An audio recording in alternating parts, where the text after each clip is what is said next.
Ladies and gentlemen, welcome to the Casually FC channel. Welcome to the Casually Call-In show, where you guys essentially come in and have your say, and we discuss all things to do with Chelsea or today's topic, which is going to be Pochettino and the board. And hearing what you guys have to say, ideas, proposals, thoughts, rants, whatever you got. I am Marshalldbdx, accompanied by the panel of Real Chris, Oliver, and Hassan, who is our member. And for those of you who have not done so already, be sure to smash the like button, as it does help out the channel tremendously. Be sure to also subscribe, because 60% of you guys that do watch this channel, sometimes 70% of you that watch the channel, have not yet subscribed, which by subscribing helps out the channel with growth. We are on our way to 3K subscribers, so help us get to that goal. Also helps out with the algorithm, and it helps you out in the sense of you don't have to constantly be searching Casually FC on your search bar. It'll be ready for you whenever we're live or whenever the video has been made on your home page, so you can effortlessly watch your Casually FC whenever you feel like it. Also, be sure to check out the links below in the description for all types of content. My link tree's there. Ahmeds Channel's on there. We got Sarcasm City on there as well. All types of stuff like that. And as always, guys, feel free to leave a comment down below to let us know your thoughts on everything, what you think about what's being said today's show, and so on and so forth. And lastly, memberships. We have 4 different tiers starting at 99p. Hassan, who is below me, is the Cement Mixer Gang tier. And one of the perks of being the Cement Mixer Gang tier is he gets first dibs on being in the call-in show. And who knows, over the course of time, as we get more members, we will expand that membership with more perks, as well as the other memberships with more perks.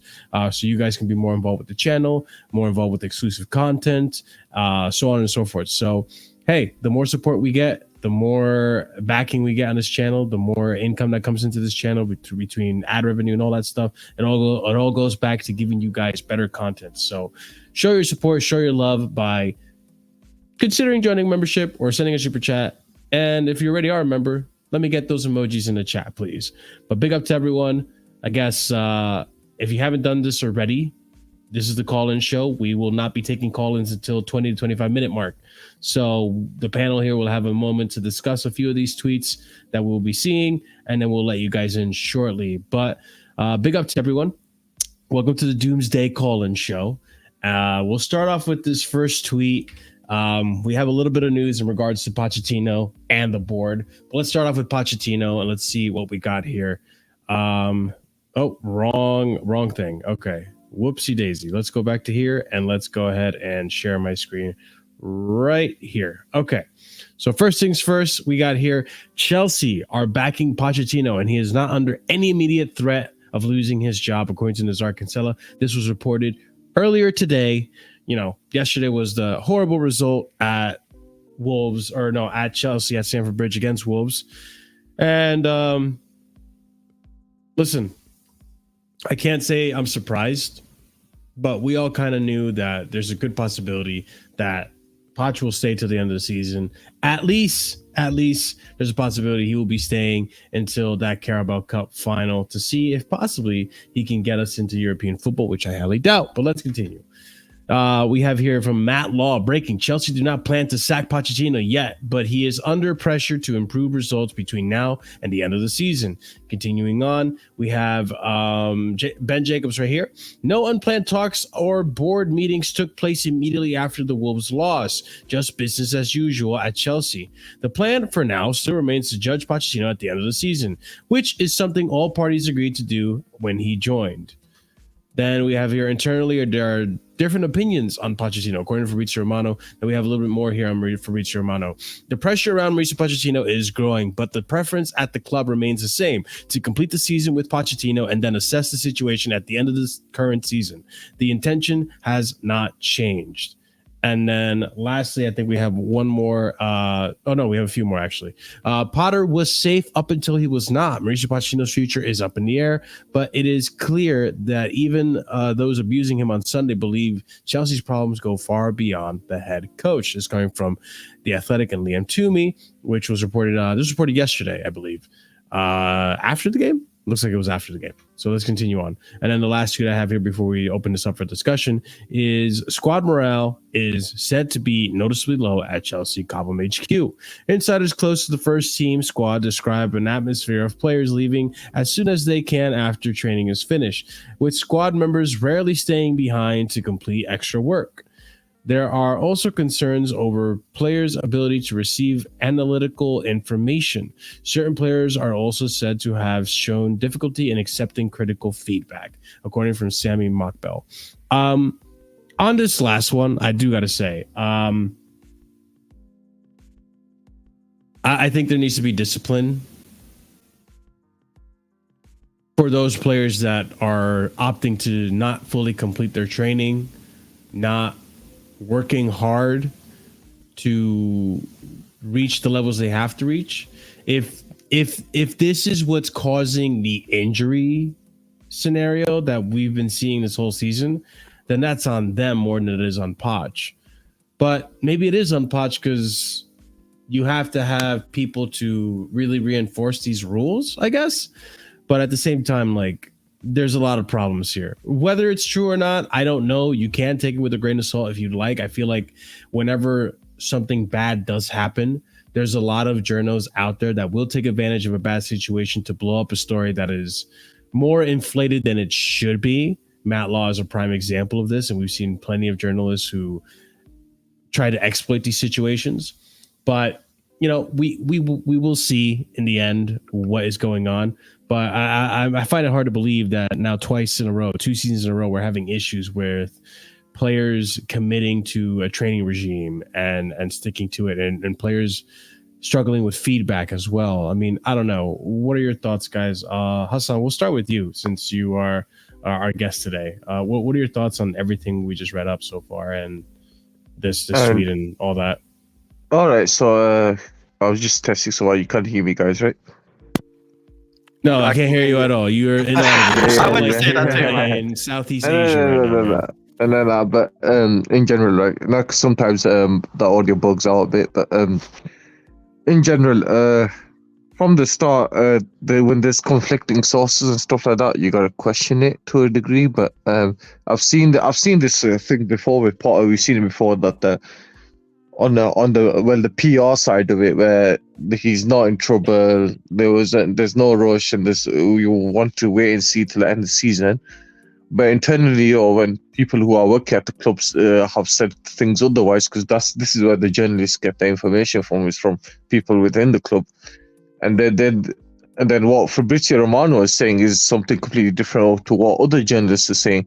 And don't forget, these are the same journalists that were turning around and saying that Enzo Fernandez deal was done. And then all of a sudden at 10 p.m. UK time, they all dropped the news at the same time. A lot of these tend to be sort of PR and a bit of like controlled sort of news. But of course, like what journalists do, they can only brief what they are told. So I think that there are probably is conflicts within the club, because, like, let's be honest, you spent £1 billion. The only way that you're not going to avoid, the only way that you are going to avoid FFP sanctions is by getting into Europe, is by, competing in the Champions League, competing for trophies. So, like, the pressure within the club is there. I genuinely, for me personally, I don't believe that his job is safe until the end of the season and stuff. I feel like if he loses that cup final, he has to go. I believe that will be the boiling point for everyone. But to keep him until the final is going to be very, very stupid. Like, let's be honest, he's not a Jose Mourinho that you can keep him to the final and hope that he wins it. Like with Jose, or with Jose, I should say, that's how you properly pronounce his name, Jose Mourinho. You know that he would win the final. But Poch has shown for me, right, the first couple of things with Poch, my 2 biggest questions was, can he win the trophy? Can he break down low blocks? He can't answer one of the questions. And I don't want to wait to see if he can answer the trophy questions. His track record has been a bit inconsistent with trophies. Bear in mind, his most recent one was at PSG. So I don't know, man, and especially with the training, I find that kind of stupid because someone of caliber, Frank Lampard, all these clubs have done discipline trainings where if you miss a training session, you get fined without valid reason. If you turn up late, you get fined. If you turn up to press conference, you get fined. I'm sure you can find an old picture of the Chelsea one before, but I think this story's been heavily like exaggerated, and don't forget that these journalists, they timed these sources. These sources probably were weeks old, and they probably waited the right time to drop it. Because at the end of the day, it still might be true, but how true is it? Like when did that happen? What date it was? There's a reason why they're not giving the dates and times, because it's a vague thing to say. Mm-hmm. I mean, just to build off of what you said, and really, just to push back a little bit, really, I'm gonna play devil's advocate here. Listen, all of you guys know, I don't want Poch. I never wanted Poch. All right, the only reason I even settled, that's the right word, settled for Poch was because of the three on that short list, which was Ange Postecoglou and Vincent Kompany. He's really the only one I knew. So don't take this as, oh, I'm just backing Poch or I'm supporting Poch, like some of you might, regardless of me saying this. I know that right now people are saying, oh, don't give him to the cup final, this and that, and yada, yada. I understand that. And if it were up to me, I would have sacked him after Man United. But statistically speaking, he still has a chance to get into Europe. He can still accomplish his goals. And he can still accomplish what he was, told he had to do by the end of the season. So if the owners really want to be right, if there's ego involved, right? If they really want to be right, they give him a chance. And there's a possibility that he wins that final. They get into Europe and the ownership are now, listen, job done. We got into Europe. Next step, So why would they, in the interest of actually accomplishing that goal, why would they risk throwing it all away with a manager that they haven't built a team for, they haven't scouted for, although wrong, right? All this was wrong. Why would they risk all that for a manager that they're going to get last minute? They probably haven't prepped at all for a manager right now. They probably were holding on to hopes that Pochettino was going to turn it around after the January transfer window, which, I mean, nothing really occurred in January transfer window, so it is what it is. But they were probably holding on to hopes that he was going to turn it around and that the owners would be, saved from this. I mean that's a fair point, really. But to counter that sort of point is look at the transfer spendings we've had. Look at the players that we got rid of last season. How many players have we got rid of? We got rid of the entire midfield. Got rid of centre backs. We got rid of our attacking line. We practically built a fresh 11. And didn't the owners say that they were going to heavily back him in January and he's going to be more involved in January? Not a single signing has came in January, so that's a question mark right there. Why have they taken back on the word that they said? There was conflicting reports, right? There was Nazar Kinsella coming out saying that we were going to have a slow January, and he was right. We had a very slow January. And then we had people like, actually, I'm not going to throw names because I'm not sure who said it, but there were reporters out there saying that Chelsea planned to have a very busy January. That person was wrong. So there were conflicting reports. So I'm not going to, sit here and believe one over the other. Mm-hmm. Yeah. And I was going to say, right, besides that sort of little point, because I was trying to say that maybe the owners were, trying to backtrack on what they're saying. Maybe they have other plans for another manager. But we've signed so many of the players, right? And very, very few have performed under Poch. And we've signed signings that have essentially regressed. And I can't pick out a single improvement in the squad because we look far worse than we have last season. And statistically speaking, we were 11th now. We were 10th last season, and of course we know it's by a point. But this is not the argument that I was trying to make. Like, the argument I was trying to make is that we've regressed fully this season. And for me, right, I wanted to give him till the final because that was my opinion of it two game matches ago, which was last week before we lost back-to-back 4-1.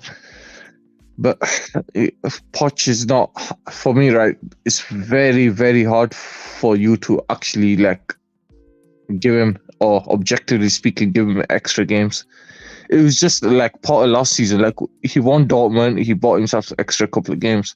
But this season, what evidence? My question is to you, if you want to play devil's advocate, is what makes you think that he would turn it around in the final? What makes you think that he would get into Europe?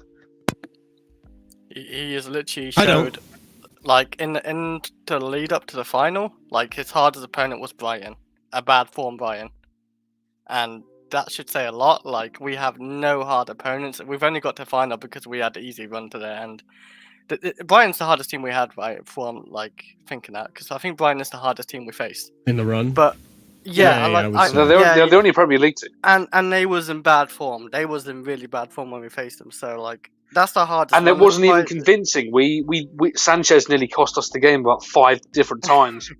Yeah, but now we ain't got Sanchez, hopefully, for the final.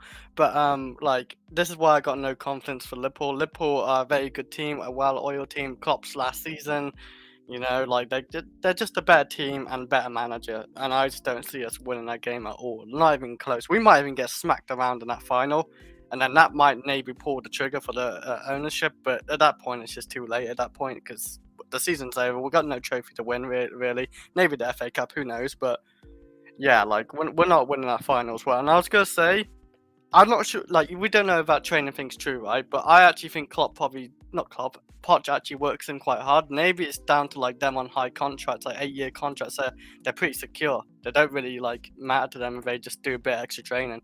They're secured in this club, so maybe that don't really matter. And they just like leave it without extra training. So maybe it's down to contract as well. They feel secure, if that's all true. Anyway. Hang on a minute, though. We're calling this extra training, though. The whole point of extra training is that it isn't scheduled, aka it's not a mandate. So sure. I don't know what the problem is here, especially when we're training more than we would be anyway because we're out of Europe, so we have more time in the week. That's the assumption. Sorry, Marshall. Plus, do we want these players training any more than they already are with the amount of injuries and setbacks that we constantly get throughout the season? So so I'm gonna address, because you guys are talking about it all over in the chat, and I just have to say, take it with a pinch of salt. I'm gonna actually talk about it right now. Take it with a pinch of salt, because these were the same man giving you a certain story about Mason Mount before he was transferred out that ended up being totally fucking wrong. So take the byline reports with a pinch of salt. Alex Goldberg may have his sources and all that stuff, and listen. If he has his sources, he has his sources. Good for him. Whether they're reliable sources or not, who knows? At the end of the day, unless I see it with my own eyes, I'm going to take it with a pinch of salt.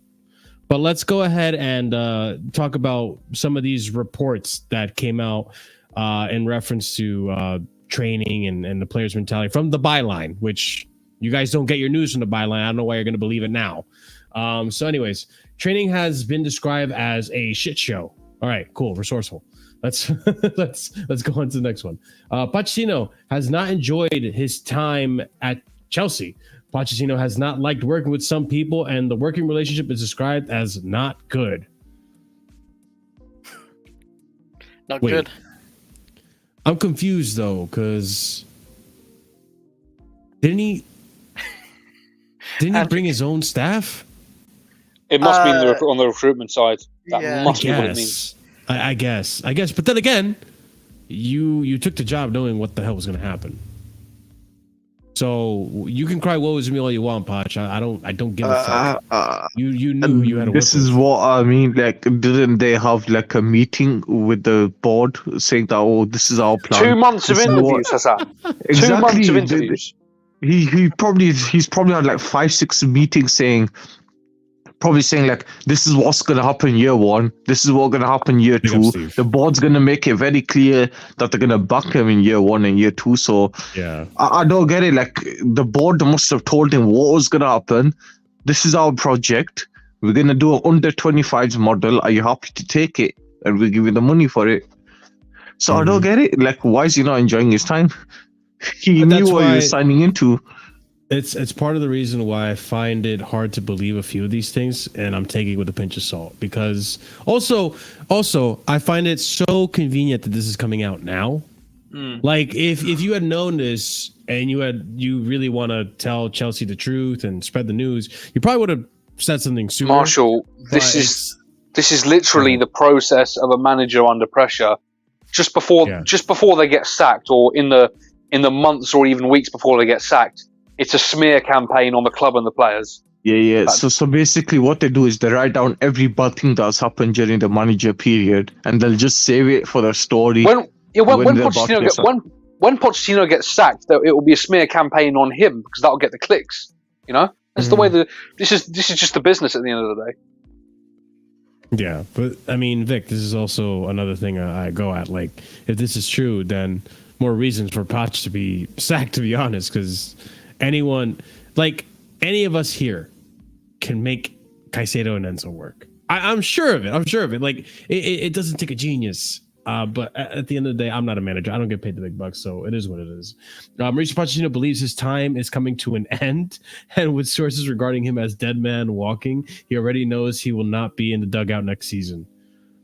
Like, some of this just seems so dramatic for the sake of being dramatic. It's almost like what Oliver said. Like, it seems just like a smear campaign. Like, I don't know who's eating this up and really taking this to heart. I mean, it just feels like an overinflated version of what we kind of. It's like what the songwriter stuff. You know when they ask your opinion, like, what do you think of Poch? Or he's a dead man walking, so they'll just quote the dead man walking part. I guess. What were you saying, Steve? No, he is a dead man walking. I don't think it would take the byline to report that. He's 100% a dead man walking. And if he isn't, that's a big problem for you guys. That's a very big problem. Well, what's equally as bad is if he believes it himself. Mauricio Pochettino believes his time is coming to an end, and he literally just said in the previous press conference that, amongst other things, that he has not been good enough. Self-admission. He himself all the time, though. That's the thing. Yeah, it's hard to read what he says, but like, you know, if he believes he's a dead man walking, then why are we giving him a cup final? Why are we giving him an FA Cup early round? It's just like any other job. If you're unhappy with your job and you know you're gonna get thing anyway, why are you gonna put the commitment and effort in it? You're gonna get the money regardless, anyways. So sack him. If he believes his time's gone, he's not gonna be a 100% committed to the job. And just like any other job, you need someone that's committed to it.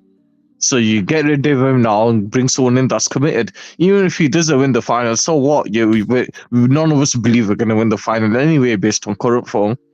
So bring in a manager that will actually try and put in a tactic that will work in the final. You have a 1% chance of winning that final with Poch. Anyone else, I'll give you at least 10. This is the other thing too. Like, well, two things actually. Like with people coming out with these reports and all this and that. Like, at the end of the day, even if you gave Poch everything he needed, he wasn't going to give you results. I severely doubt he was going to give you results. I don't rate this guy. I never did. And you know what? Shame on me for falling for, and shame on Steve too. He was there. Shame on both of us for falling for the preseason matches. Okay. Shame. Steve win. Steve's not Chelsea fan. Well, I went there with Jimmy Spliff. I went and watched 2 games with them, and I was like, fair play, this looks all right. Yeah, it looked convincing. I was really convinced. And I mean, Dark was here with me as well. He couldn't do it in a real game that mattered, though. He can't. Exactly. He don't have that in him. In a real game that matters, he cowers, and he don't want to play like that. And now, you know, I got my foot in my mouth saying like, shit, I was fucking wrong. Like, I was right in the beginning about fucking Poch. I should not have fucking let myself be convinced. It was all facade.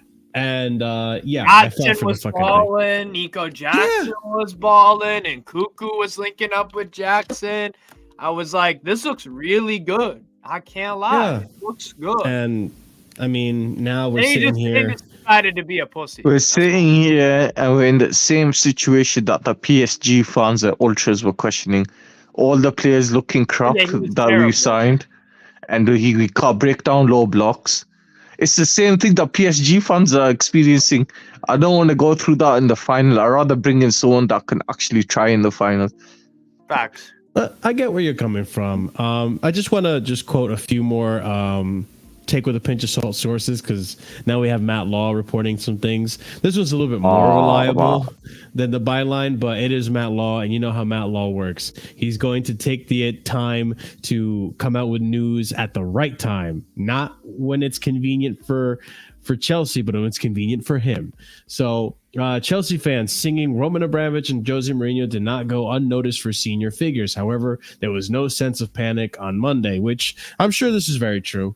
Then we got here. One source said it's a couple of bad results after a positive month. Triggering words, I know.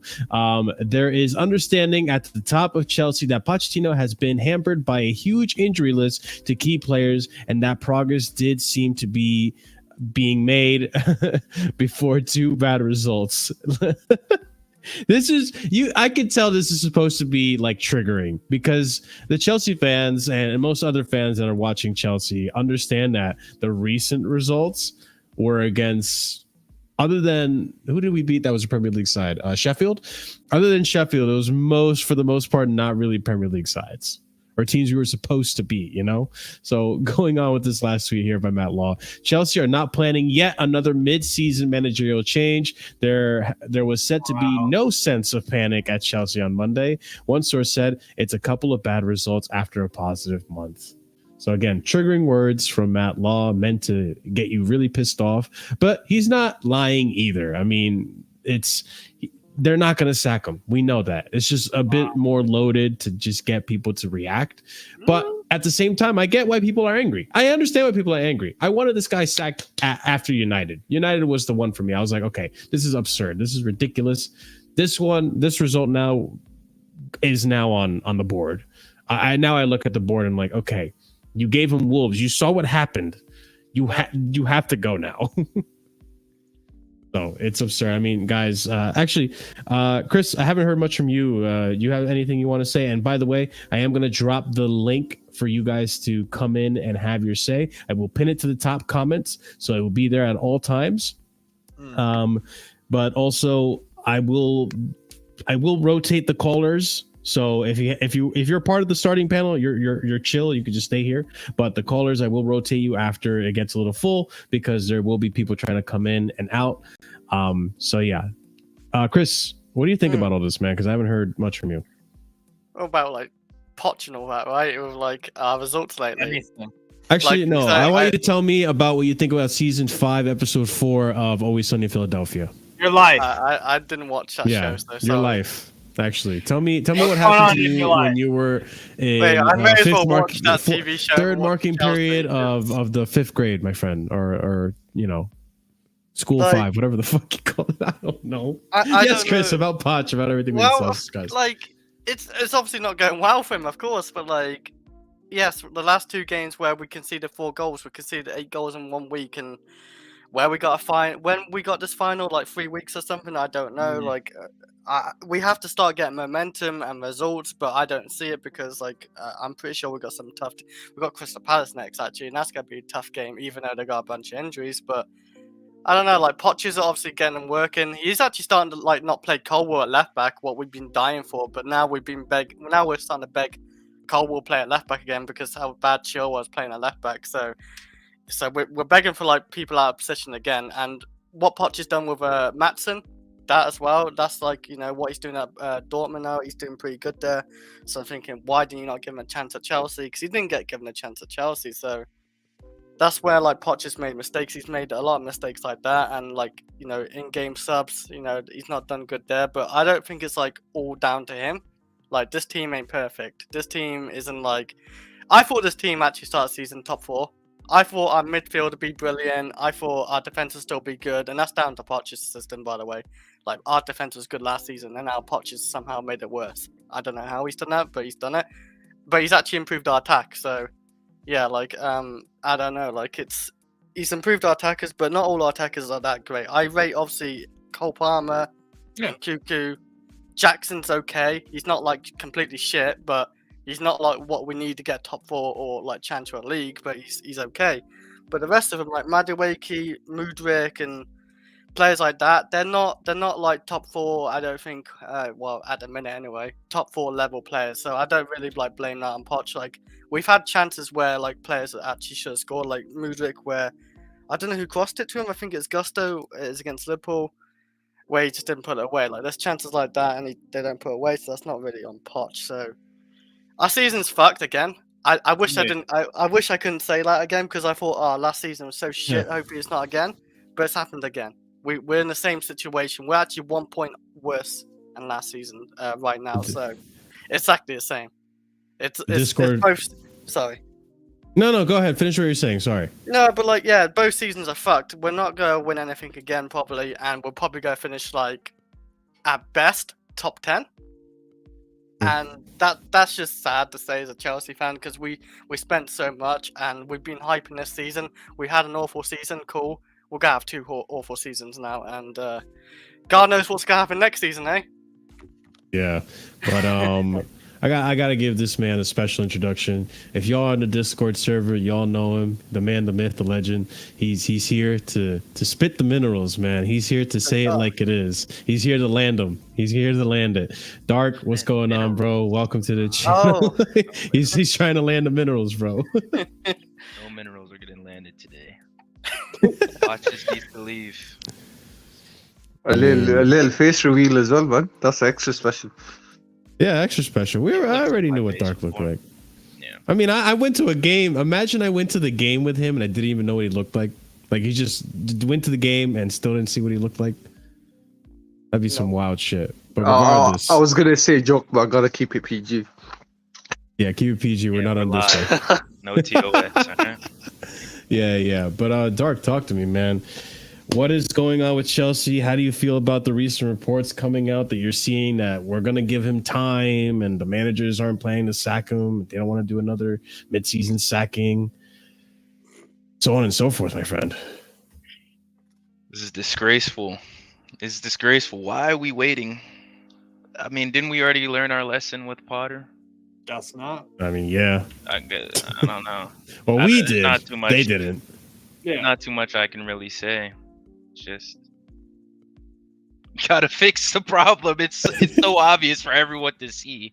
I don't know how they can't see what's going on. Is it the ego? Is it something?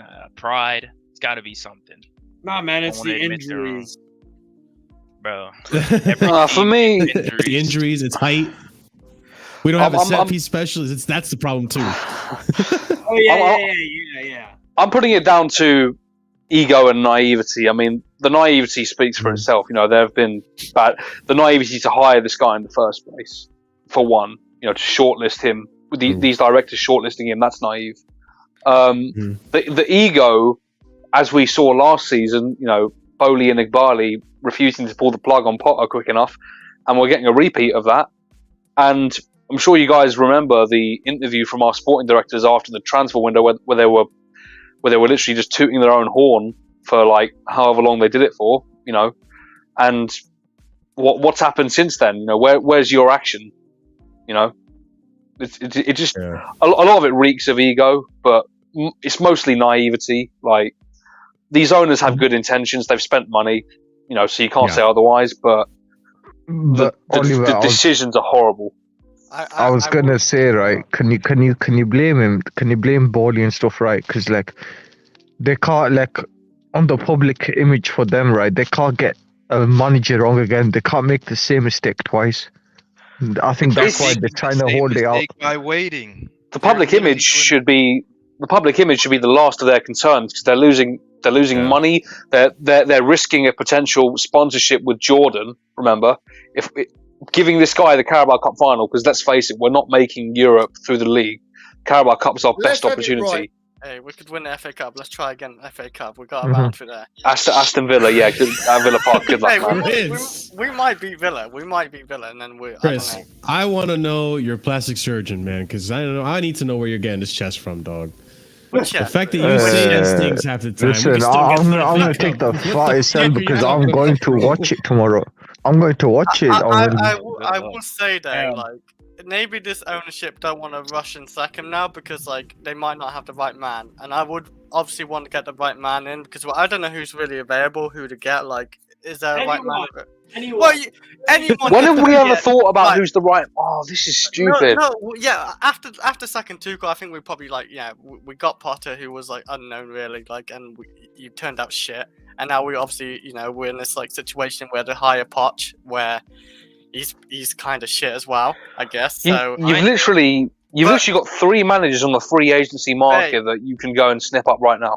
Yeah, Jose's a bit. And you got an ex-manager Jose Mourinho who just waiting for a phone call. Like you got Jose and Hansi Flick, Chris. Yeah. You could even go and get Lopetegui if you want. Yeah, What are you saying, Dark? So I have mixed opinions about.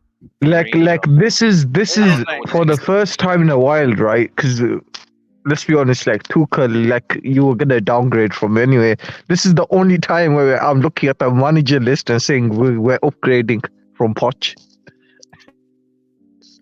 What happened to JC? What about I'll leave it Glasner for me would make sense. I'll leave it Glasner. He used to manage Frankfurt. Oh, I've heard of him, yeah. That would be the guy. He won a Pokal with Frankfurt, and then made another final with them. I mean, look, at this point, I'm like that. Top manager plays 3 at the back would suit the players. Hey, we're going to be back 3 panning with Poch, so.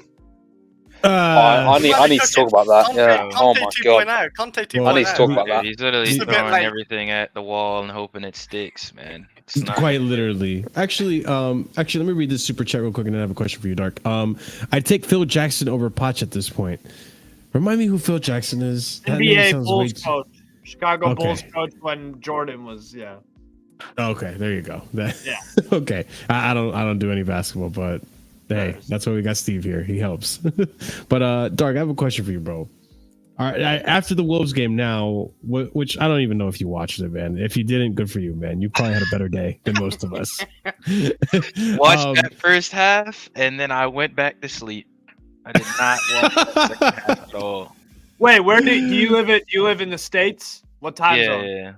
Yeah, East Coast, Maryland. Coast. So same. So you woke up at 9 a.m. for that first. Yeah. I was like 9 a.m. I was like, Yeah, 9 a.m. is still too early for me, especially when I want to sleep. But it wasn't too early. So what I wanted to ask you though is, are you now at the point where you want the board sacked too?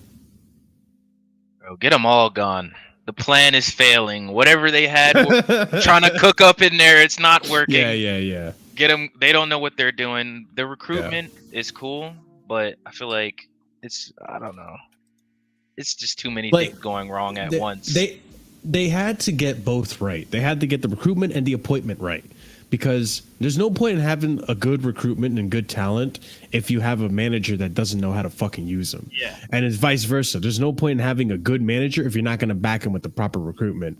So it really they fucked up on both ends. It's just so damning because, I'm going to speak for myself on this, but I think most of you agreed, besides, Steve, because he's not a Chelsea fan, but I think most of us agree that we were willing to give this time to see it play out because we do want to see a project. We don't want to see the hiring and sacking of managers anymore. That's how we lost Ancelotti. That's how we lost the opportunity to get Klopp. That's how we lost the opportunity to get Guardiola. We wanted to see it out, and there was, what we thought at the time was like, okay, there's progress being made. Unfortunately, we stepped on a lot of mines along the way. Sorry, go on. I was going to say, Chelsea and the board, Todd Bowley, Egg Barley, they've made this happen already. They've already chosen the second and change when they sacked Thomas Tuchel. So they've already done it. So this second and changing has to continue until you get the right manager at this point, because you sacked a great manager for a manager who hasn't proved a whole lot, and you've done that. He didn't prove anything at Chelsea. He was literally struggling to fight relegation for half the season. So now you hire Poch, who obviously isn't getting points either or results. So you've done this. You have to keep sacking and changing. But go on, Oliver. This isn't sack and hire though. I don't, or fire and hire, whatever you want to call it. This is a big misconception I see a lot of people making, because I've seen a lot of people say, "Oh, but if we sack Pochettino, then we're gonna put off potential suitors for the job. I'm sorry. Am I? Hang on. Am I crazy in saying this? But you know, so what that basically means is that people are saying that, oh no, we should basically set a standard that it's acceptable to be mid-table with a good squad that should be at least a top 7 squad being mid-table, and we're worried that we're going to scare off managers. I'm sorry, but if there is a manager in the world that is scared that they're going to be sacked because they are mid-table with this level of squad, then they are not good enough for this football club. So we shouldn't be looking at them in the first place. Am I wrong in saying that? And sorry, just to add to your point, Oliver, and this was the great point that I made earlier in James' channel, right? Real Madrid, not a single manager lasted over 3 years. Yeah. Bayern Munich have been sacking their managers left, right, and centre whenever they underperformed. Our team, of course, we are known for sacking managers. What do them 3 clubs have in common? They're one of the most decorated clubs in the last 20 years. Most of the successful teams have been the highest standards of ever. Look, Roman Abramovich attracted the managers because they saw it as a challenge to stay there at Chelsea as long as they can while winning trophies. As long as we win trophies, we will always have that. There will be a manager out there that will say, you know what, I want to take the challenge, win trophies, and be long-term there as well, winning trophies. We have the attraction of managers because we win trophies. It's as simple as that. Like, for me, right, I do not care about Klopp, right? Pep's the only one that you can make the argument for. We won the same amount of trophies as Klopp has in the last, 5-6 years. So what difference does it make? A Klopp manager will always come around every 5-10 years anyways. As long as there's a manager that has a proven track record that can win his trophies, why would we care if they're long-term or short-term?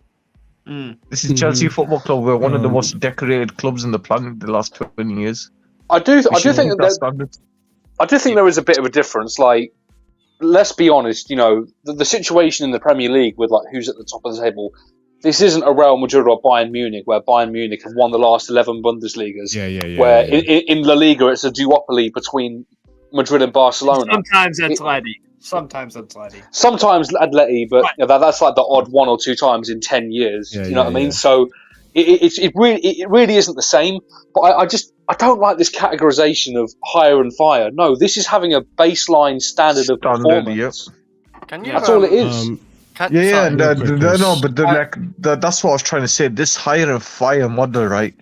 3 clubs have a proven track record. All 3 have been decorated the last 20 years. Let me say, hire and fire is sacking Ancelotti in the tunnel for finishing second. Yeah, we're 11. That's standards, right? Till this day, that's not standards. To this day, that is criminal. That even happened for Ancelotti. It's sheer stupidity and sheer greed. But before we go on and just continue this conversation, I do want to say big up JC. Welcome to the panel. Welcome to the call-in show. I've seen you here a few times. You are a member. Thank you for that. Thank you for your support. But I want you to have your say, man. What are you saying, man? And welcome. Yeah, thanks a lot. I see the principal difference in the process how this new ownership is approaching the manager appointment and how the previous Roman Abramovich used to do. So I'm coming from Eastern Europe, so I understand the Russian culture gives me an insight. But in general, if you look at it, all the managers appointed by Abramovich, they were not like at the peak or the top of they were not mature. Yes, Mourinho had won Porto, but he had achieved success, but the first success, and he was an upcoming manager. Yeah. If you look at Sarri had a very good reputation. He nearly won the Italian Championship League. Napoli, but he didn't achieve it. But he was already making waves there. So you look at Conte. He did Antonio Conte. He did wonders with Italian team in the European, I think, championship that was, and then the moment we hear one of these managers, and fans were like, oh, that guy, he's doing super, and he's like really informed manager, and he's really doing miracles, and the process used to be like, okay, there is some rumors going on, but it was not like a process of 6 months of interview and due diligence and all. He would call them, he would put the rules in place. Rules would be like, I need this, and then let them go on with their job. And he never intervened in a way like he would be part of the job. He just dictates and commands results. If the results is not there, we had an agreement, you didn't perform, go, let's move on, and you're gone. This new ownership is doing so much of due diligence and taking part in every step that when they have to fire it, they consider it as a failure for themselves as well. You are not the manager. Yeah, you're taking it. They are taking it personal, and they are too much micromanaging it, and that's harming. I mean, you sit on the top, don't intervene, and if somebody is not performing, fire him. And it's not your failure; it's his failure. And if you drag it further, you are harming the club further. It becomes your failure if you keep him. When you know you can fire him. That's the thing. Yeah, that's the thing. It is their failure, but it's less of their failure if they act quickly. If they kill it off, as soon as it is their failure if they are intervening and micromanaging. Let the gentleman do his job. If he does it good. Now they're culpable. Here's the thing. Two things. And JC, I thank you for pointing that out, because that also puts me back a few seasons ago when we were linked with all these new owners, that I originally hesitated with this ownership of Boli. One, because there was the Turkish owner who, Hassan, do you remember his name? I remember you brought him up to me, and you were a big fanatic of him. I don't know if anyone else here remembers that Turkish bidder that wanted to place a bid for Chelsea. Does he own Hull City? Does he own Hull City? I don't think so. I don't remember. And I don't remember a specifically Turkish. I remember Pierre Diuca, who's a Celtics, Boston Celtics guy in Atalanta. I remember the Cubs one, which would have been horrible, by the way. Oh yeah, the Ricketts. Yeah, no, thank you. Ricketts are yeah, that would have been the Ricketts. Would have been. I don't think he ended up making the final. Oh, thank you. Yes, this guy, Mushin Bayrak. I wanted him originally because it was one person. What I didn't like about the Boli ownership was because it was a consortium. When you have a consortium, all of a sudden you have way too many cooks in the kitchen, which is what JC's alluding to as well. Too much people micromanaging, too many people saying this and that. We see the tweets already that there's disagreements within the board itself about whether Poch is staying here and that, which this is what stinks. And I think, I mean, Steve, you can speak on Newcastle. We have a consortium. You do have a consortium, but how is it structured? Where, I mean, it seems like you guys have more functionality and seem to be doing things more correctly than how Chelsea are. How is it structured in compared to Chelsea, based on what you know? Yeah, so it's Amanda Stavely is kind of she is the one who runs the women's side of things, which we actually, as much as people give stick to the Middle Eastern people about them and treating women's rights, it's kind of funny how now our women's team, Newcastle's women's team, is in the 4th tier, but they're getting paid like professionals. So imagine that. They're actually promoting the women's team a lot, and we're doing very well, and looks like we'll get promoted. So Amanda Stavely does that kind of things. Then you have Merdad, who is the overall kind of figurehead, but doesn't really get involved too much. Then you have Dan Ashford, obviously, as a sporting director, and what's his name? The guy who used to be at Atlanta United. Bald dude. I'm blanking on his name. Blanking on Joe his Rogan. name. I don't know, man. You know all the football stuff. If you don't know that, I don't fucking know, man. No, I know his freaking name, but we have Dan Ashford, Stavely, Merdad. It's everything is designated though. Everything is designated. Okay. With you guys, it's like I don't really know the roles of each because I'm hearing from all of them at once different things. It just seems like you guys really struggle on and off the pitch with crisis management.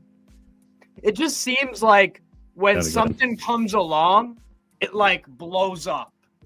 And it seems like everybody's just like panicking a bit, and or they're just the complete opposite. Based on what you're saying, though, it just seems like there's so many less people running the damn machine that it just makes it less confusing. Like, of course, there's going to be all this miscommunication, disagreement, hesitancy on who to get, what to do, and all this when it comes to Chelsea, because there's too many people in this fucking kitchen right now, like Dark said here.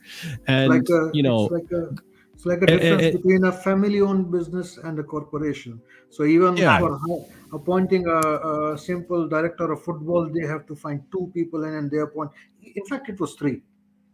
So, so they are collecting a corporation, a bunch of crowd everywhere. I mean, that's in the long run. Maybe they have this multi-club vision and all that stuff, but Rahman was more like a family-owned business. He was running like it's more efficient. It's more not like global thinking. Maybe yes, but it is very like fast-moving and quick decision-making. That's the difference. It's not ruthless, but normally family businesses are like that. The owner has to take a call and he makes the decision. It comes faster. Yeah. Curry Pirate. A regular of the call-in show, my friend. How are you doing? Let me know. What are your thoughts, man? I know you're finally Poch out. I mean, you probably were the whole time, but you're Poch out officially, according to your Curry Poch out. So, talk to me, bro. What's up? Yeah, no, I've been Poch out since the Man United game. I just have this on because when I joined Flawless's stream, I have some people saying the Curry P is for Curry Poch in, so I have to put that out explicitly right now. Yeah, so just to let people know. So that's why I'm putting that up now. But like I said, I think during the Man United game, it's like we've been a shit show top to bottom since then. Because I think with firing the manager, I don't think it's more so on the owners. I'm hearing reports that Iqbali wants Alonso, which is not possible right now, but those are one of the targets we're going for. But I think it's more so the directors who are keeping Poch in because I feel like they know their job is linked with Poch's success. So I think that's what's really keeping them in the job right now is the relationship with the directors.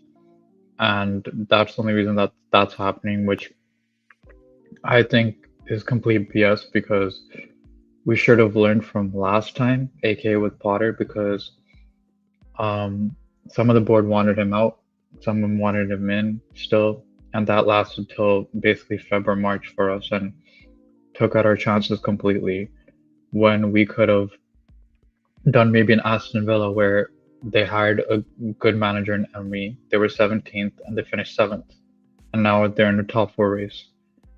We have good managers available. No matter what you think of them, there's a Lopetegui. My top of my list is obviously Hansi Flick, but there's a Lopetegui and there is a Jose Mourinho. Glasner. And if you want, if you want anyone with structure for this team, with a team that doesn't have structure, it's all of those managers. And if you're worried about the whole Jose Mourinho thing, I would be like to Jose, I would put a clause where it's like you have to reach a certain position. So let's say if we finish 7th, you automatically kick in a deal that puts you in a 2-year contract with us, and then we'll see how you progress, right? That way, so if we are scared of everything falling or out of sync because Jose is a tough manager, he's not working with young players, he'll have to do that if he comes in now hypothetically to continue working at Chelsea for another couple of years, right? With the rest of them, I would just put it in the straight contract of 2 years or whatever it may be with a flick and so forth. But yeah, that's the only thing. But I don't think he's going to leave until the end of the season based on what reports are. And I guess they're also thinking like, hey, we fired Potter last time and then we got Lampard and it wasn't great. But Lampard go ahead. Good time? No, stop it, Chris. Go ahead, Curry. Finish what you were saying. In turn. Oh, Chris, to go with that, I'm hearing people saying the dream team of have Mourinho back and then have assistant manager as John Terry. That's what people are saying right now. Sounds like greatness. Right.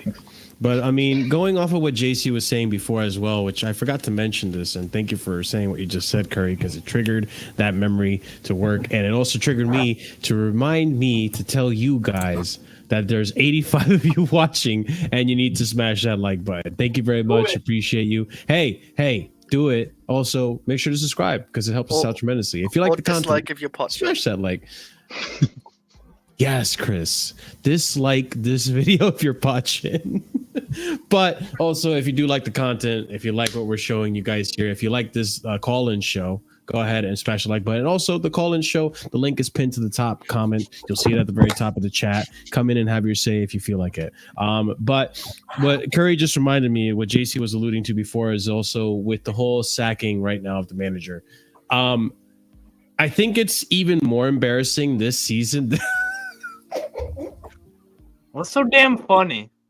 Oh, you've changed your kit Yeah, wait. 3 times. 3 times? I just noticed the second time. He has each kit underneath the next one. It's Just great. take- Oh, It's when great. you I have love when you it. have like 200 shirts and jackets, and you get bored. You get bored. All right, you get bored. I love it. I love it. I love it. I didn't notice 3 times though. But it was twice. It was twice. But he's been through 3 kits now. Okay. But what I was alluding to was that I think what makes it harder to sack Poch now is the fact that the ownership literally just put themselves in the same exact position they were in last season. Potter. They sacked Tuchel and they hired Potter, and Potter was doing so bad that it made their Tuchel sacking decision look horrible. And now they're like, shit, man.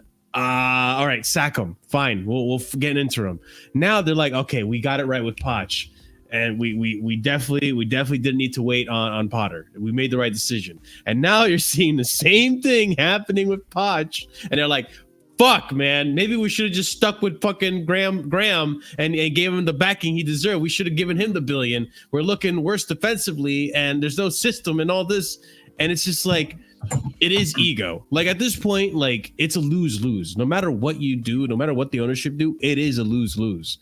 Like, you're not going to get in Europe. You're back in square one, literally. This guy seems to have lost the respect of the locker room. He has no tactics. The fan base is already booing him. Like, this has all gone wrong already. I don't think this is going to be a thing where you're going to give it time.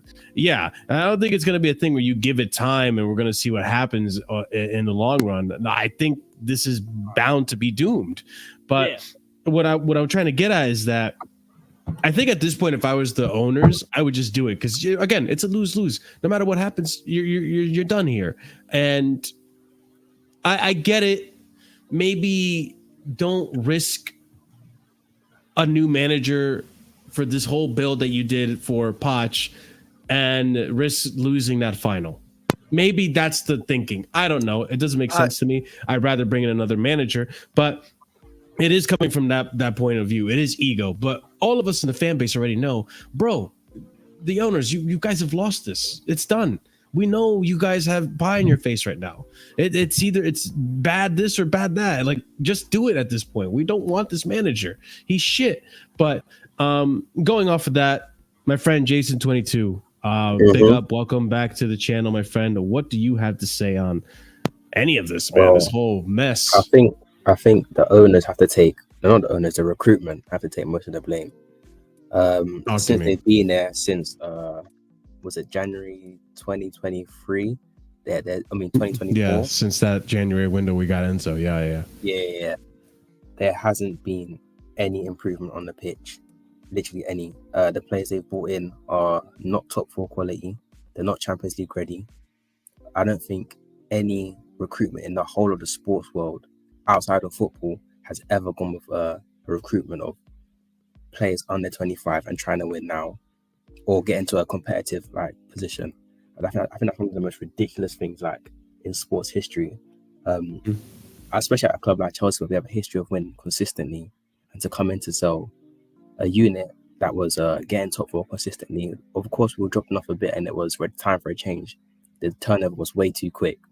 And I've complained about it before, and it's just not looking good. There's no trust with the owners to the fans. It's not looking good at all. Mm-hmm. And again, Milo, like I was alluding to, yes, it's definitely ego, but this is worse because they literally did it twice now. You've made the same mistake twice. Yeah. And There's- now there's- you have to go ahead, Jason.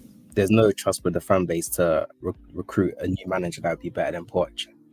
I don't think the squad building has been good as well. Like I said, the profile of players I think have all been wrong that we tried to recruit. I think everyone would agree that we needed maybe someone to replace Silva, and we bought Disassi, where I've already told you a lot. He's on Chaloba levels. He's literally Chaloba. He's literally just a thick Chaloba. This guy's crap. We bought a ball winner. We bought Caicedo, who, let's just be real, we overspent on all of our players, 100%. Yeah. All of them we overspent, and it's crazy. We bought Nicholas Jackson to lead our line, who was a winger for majority of the season at Villarreal. It's just dumb. All of us have been dumb. Mm-hmm. I mean, the thing is, I agree with you, Jason, but at the same time, where I disagree is that the recruitment's been, I guess the recruitment's wrong if you're. Look at the balance of our team that played consistently so far. That's not including the injury. So the players that just play consistently, are we better than any other teams in the top six? In the traditional top six? I would. Are we talking on paper or based on? I would say our team's better than Man United. Yeah. Don't think of potential. Just think of our team's better than Man United. I think their team's bang average. Like they literally play not Maguire, but they do actually play Maguire. Sorry, McTominay. Like majority of the season, I don't rate him over any of our midfielders. Casemiro's been okay. Casemiro's a great player, but he's been. Casemiro's Casemiro, man. Though. Yeah, that's the thing. Let's face it. I don't rate Rashford. I don't think he's that great. Oh, he's better. Our squad's better than United and Spurs. Rashford's better than all of our winners. I will say yes. Rashford's better than probably Mudryk at the minute. He's better than all of our winners. He's not better than Cuckoo. You'd struggle to name a winger that's worse than Mudryk.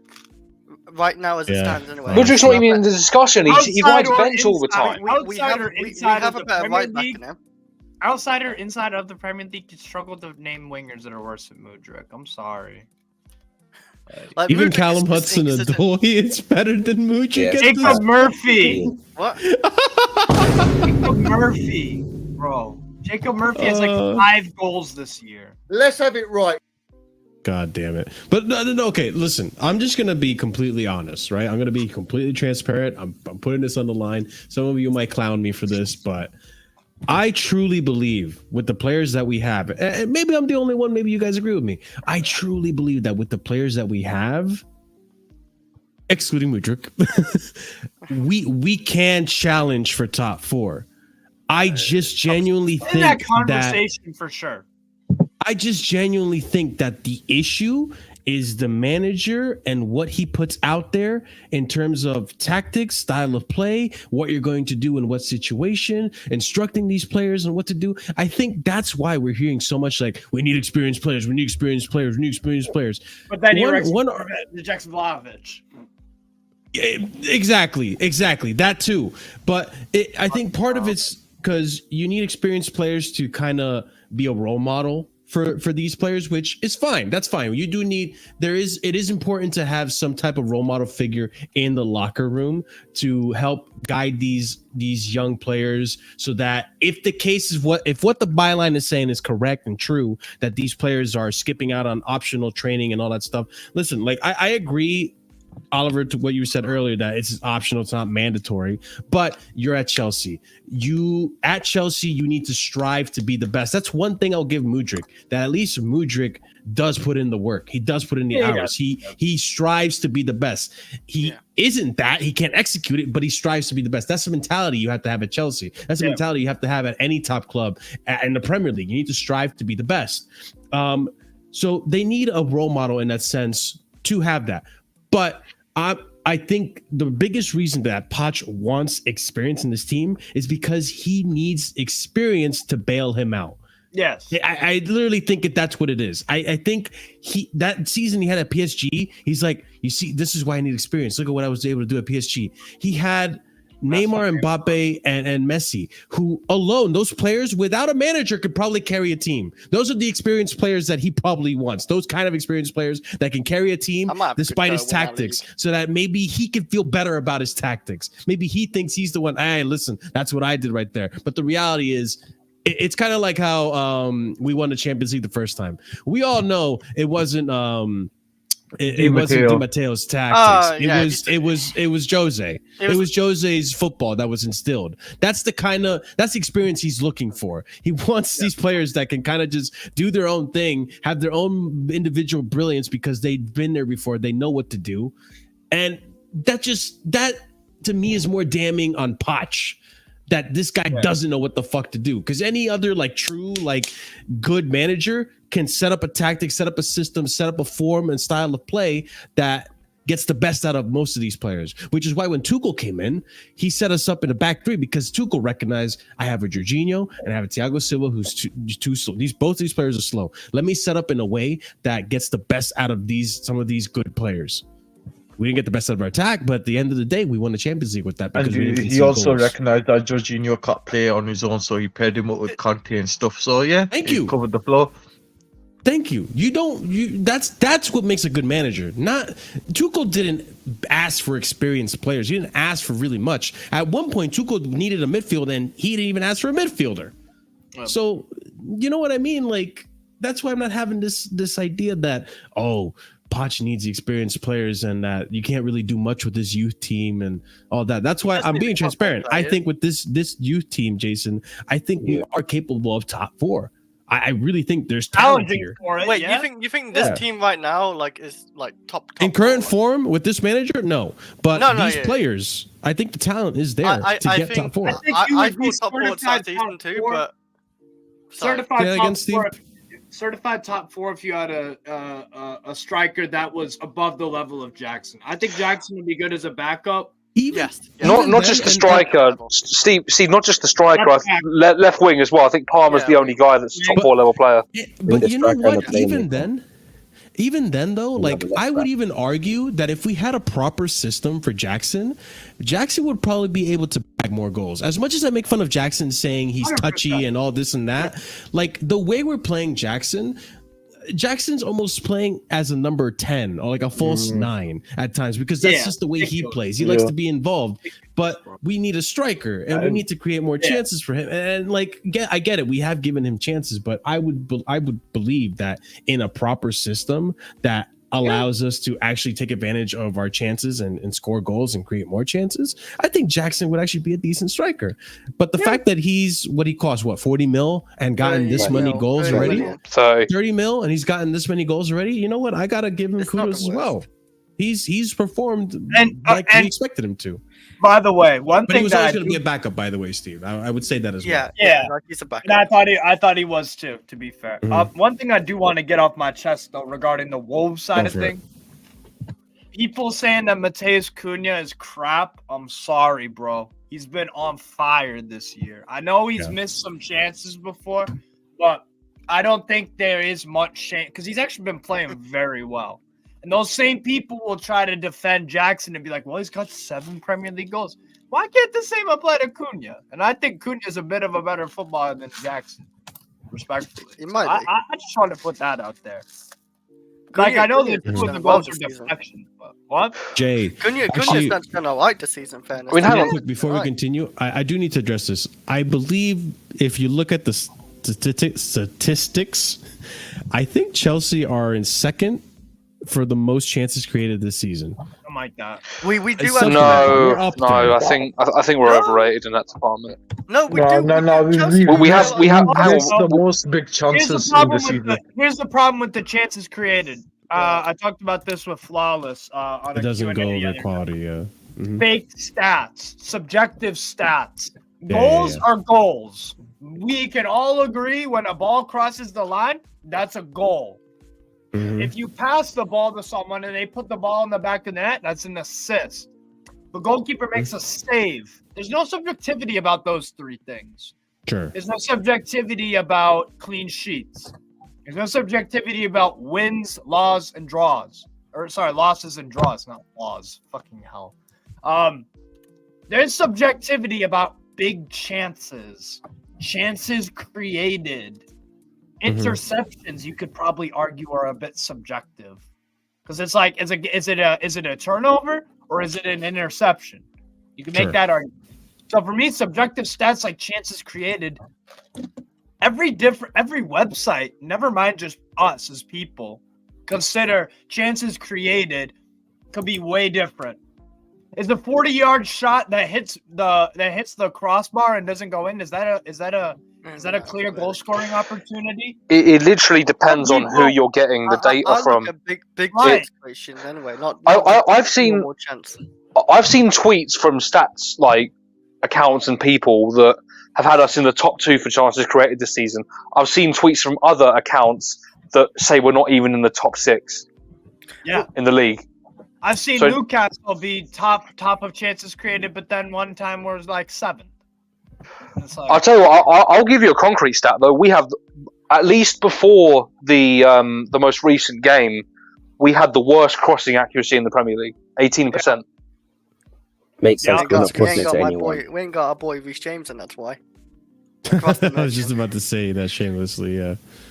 Like, I don't think when I watch you got what? So wait, Marshall, you said that you saw a stat that Chelsea are 2nd for chances created. I think 2 weeks ago we were 2nd for chances created or big chances created. Is that in the XG form or is it just chances created? Yeah, let me actually see. Let me actually pull this up.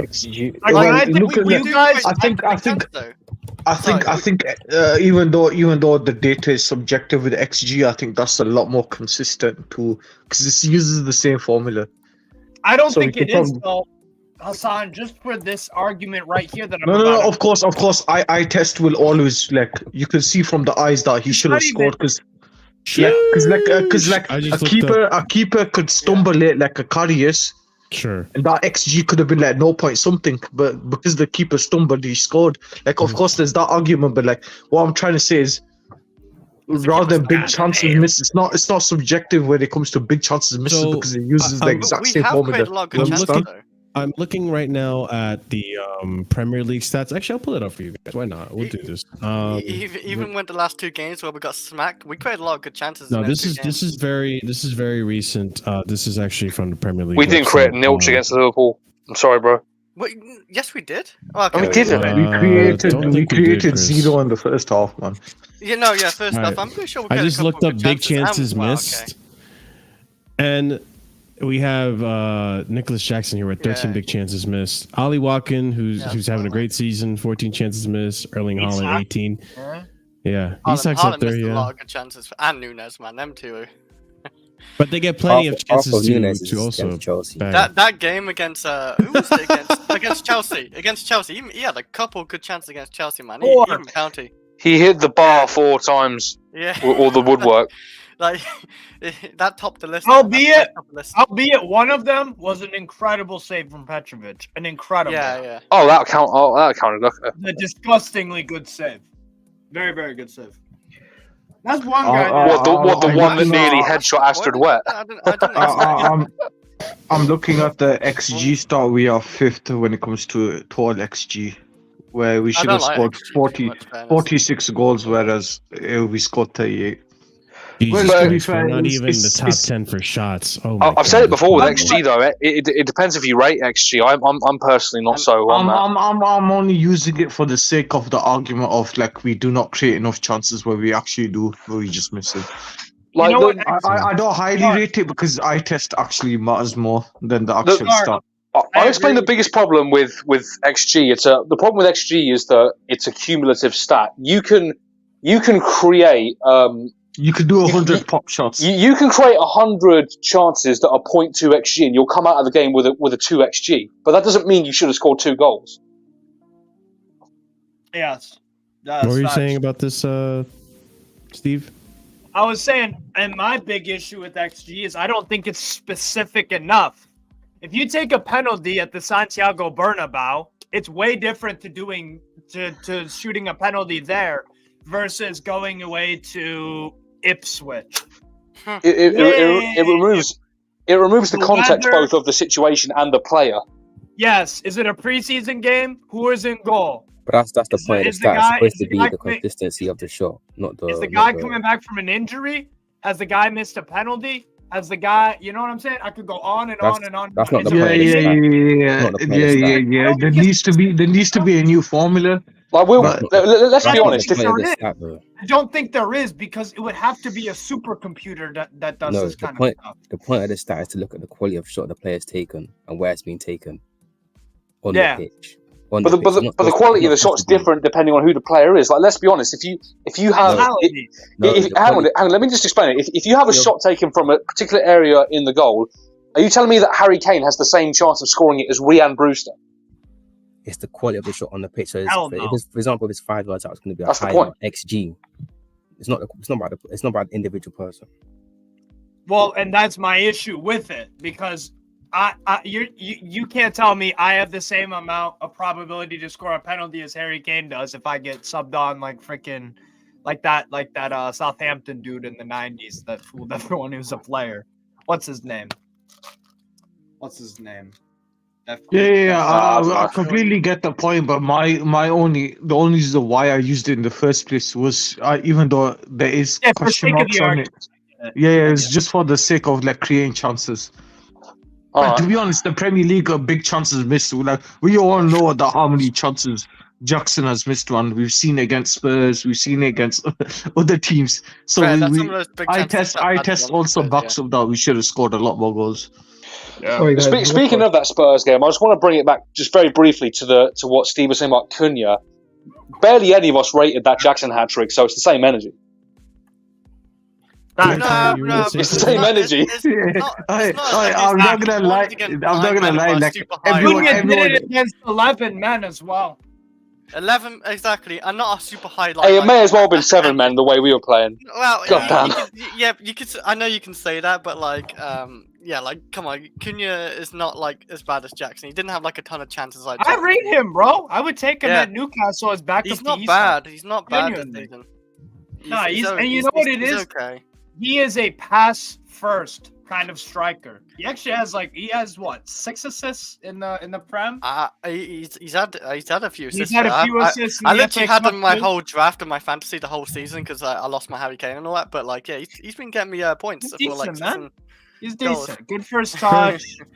Good movement. He I also rate. got me Cunha. a lot of points recently, the bastard. Because yeah. There you go. Curry Poch out. You were gonna say something? Yeah, I actually had some things to point out with Jason. It was a 22 Yeah. when it comes to the signings. I think besides Enzo and Caicedo, we haven't overpaid for anyone. We got a Badiashile for 25. We got a Gusto for 25. We got a Petrovic for 15, which we can say is better than Onana. We can definitely say that, and on par with the way he's playing with Tottenham's goalkeeper. Gusto's better than Emerson Royal. We can agree on that. For most of the games, he's been healthy and better than Wan-Bissaka, and better defensively than Dalot. We got Disasi because Fofana got injured, and we had to sign a backup centre back, and we bought a guy who had experience and who had playing experience with Badiashile for only 30 million. We got a Jackson who has 7 goals, who hasn't played for a month in AFCON. Even though he's missed a lot, he's young, and he scored 7 goals for us. And if he had pens like every other striker, he would be on par with highest goal scorers like Ollie Watkins, and who has more goals than the £80 million Hoyland. So I would say most of our signings have panned out. Palmer was for 45. He's now probably worth 80 million. And Caicedo we messed up on, because when Stanley Hoare was in charge, went from 60 to 65, 65 to 70, 70. What about Lavia? Hold on. Yeah, Lavia we overpaid because And we wanted to Mudryk. get Those are the only other two I'd add. Lavia and Mudryk. Yeah, that's it. But then we only paid 5 million more than what Liverpool were Well, going to pay. Fofana We didn't definitely pay. overpaid for as well, but that's before. Yeah, but I wouldn't really call it over. We could call it overpaying now. Wait, Chris, did you say Fofana? He's Yeah. That's not a Win Stanley Stewart signing. So No, yeah, that's what I said Forget it. before. But yeah. So So most of the signings have panned out, and Modric is 66 Panned million, out? not 8. Yes, they have. Palmer is right now one of the best players in the league. Gusto is one of the best right backs when healthy in the league. I can say that without a doubt.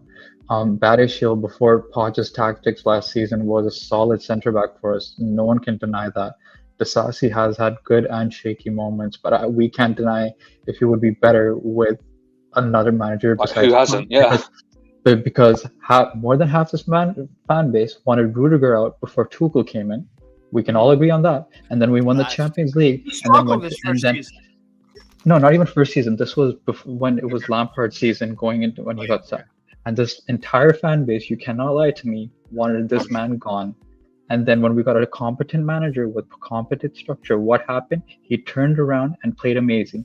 First, he was a 3 at the back merchant. Now he's playing for Real Madrid and still performing really well for a 4 at the back. The one Jorginho gone, the one Christensen gone. Yeah. And all these players who we thought were shit, but once again, when you have a proper manager and proper structure, they do amazing. So I cannot fault these new players for being shit. The only one I can say is probably Modric, and that's it. This guy also had an Ian Matheson, which we have in our club free, who was the best fullback in the championship, which is a physical league, which he didn't want to play, and he's doing well at Dortmund. Jackson is only £35 million. Only £35 million in this day and age. He's only 21, and this is, yes, he played left wing, but he's playing striker now. He's learning to adapt with it.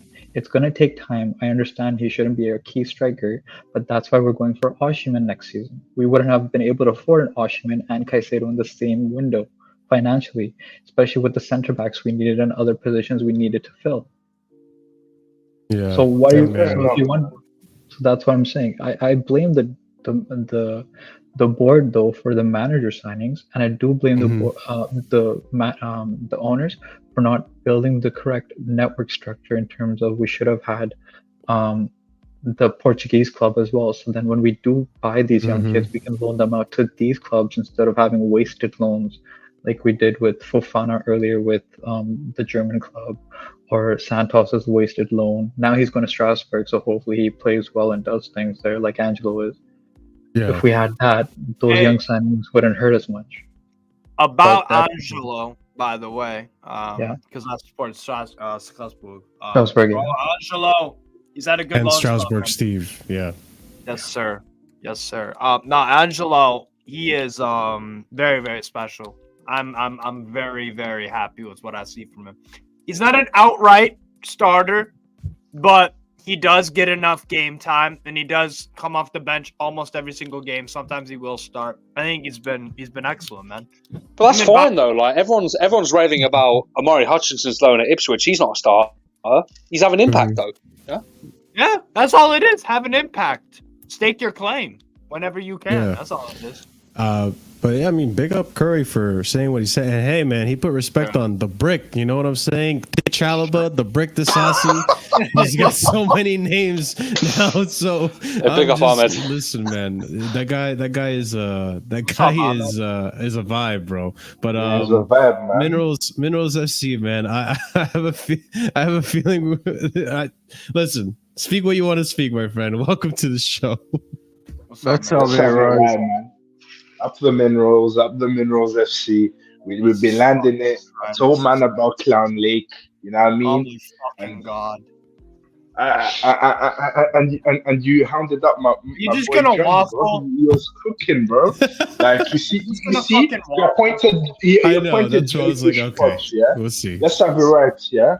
But some of you escaped. But some of you are kind of. Let's have it right. Yeah. And Chelsea have missed a lot of chances, yeah, and it's not his fault, isn't it? You know what I mean? Like, it's not his fault that Disasi, Silva sometimes are making mistakes. It happens because you're a young team, but again, he didn't choose to have that young team. It was again Ted Lasso and Siri Merchant. No, it's not. FC model, bro. You want the experience, man. But then again, he's a bum. You know what I mean? Like Spursy Gaffer. Hey, Minerals. Yo, so what is it then?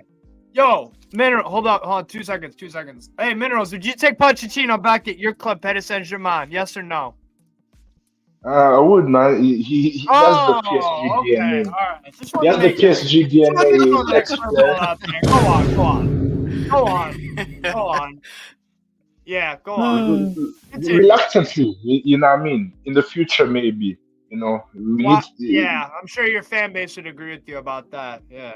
He was an ex-player, though. He was an ex-player. Listen. The ultras will kick down your door for saying that, man. That's what will happen. No, they won't, bro. They won't, bro. He was an ex-player, man. You know what I mean? Captain, lead the legend. No, he was not a PSG legend. Oh my god. Who's Over exaggerating like a motherfucker. Pochettino as a player. He was like a decent player. You literally said you want to take him back. In the future, maybe. In the future. Maybe. Yeah, Yeah, what has to happen? You know what? He's winding you, bro. Does Pochettino have to hit his fucking head against the wall before you take him back, or what? I mean, it might do him some good, to be honest. It might revert him back to how he used to be as a manager. Good old days. Or like when Jorginho banged his head. The thing is, and I understand Poch's deficiencies. I understand his subs are a bit iffy. But then again, like he got £1 billion squad, yeah, and the bench isn't good enough. You know what I mean? So he hasn't had like much great options. I don't think he would have done much with those options. The job hasn't been perfect. Wow. Welcome to the real world. No job. I will say Poch isn't really using £1 billion squad because like we sold 300 million last season, right? And a lot of the players we bought for like a lot of money, like this youngster from Colombia, like 60 million or something. We buy a lot of youngsters. Yes, that's what I mean. Yeah, we sold a lot. We sold a lot last season. Like a lot of players. I mean, Chris, you could just let the rivals have it, all right? We didn't spend $1 billion net, but like at the end of the day, the contracts are worth about $1 billion. It's like no, yeah, I agree, and like, but Arsenal didn't spend near $1 billion. If Man United have spent $1 billion, they aren't like that much better than you guys, really. Yeah, so their squad doesn't show they're better. You've won a Premier League more recent than them. You've won a Champions League more recent than them. You've won an FA Cup more recent than them. But then again, Ted Lasso, Bowley, and Cyril Merchant have made Chelsea below Man United. You know what I mean? No, they haven't been better. You're hilarious, man. Absolutely. Wait a minute, that's not true. Man United finished above us in 2020 and 2021. So what are you saying? That was Roman. Yeah. Listen, bro.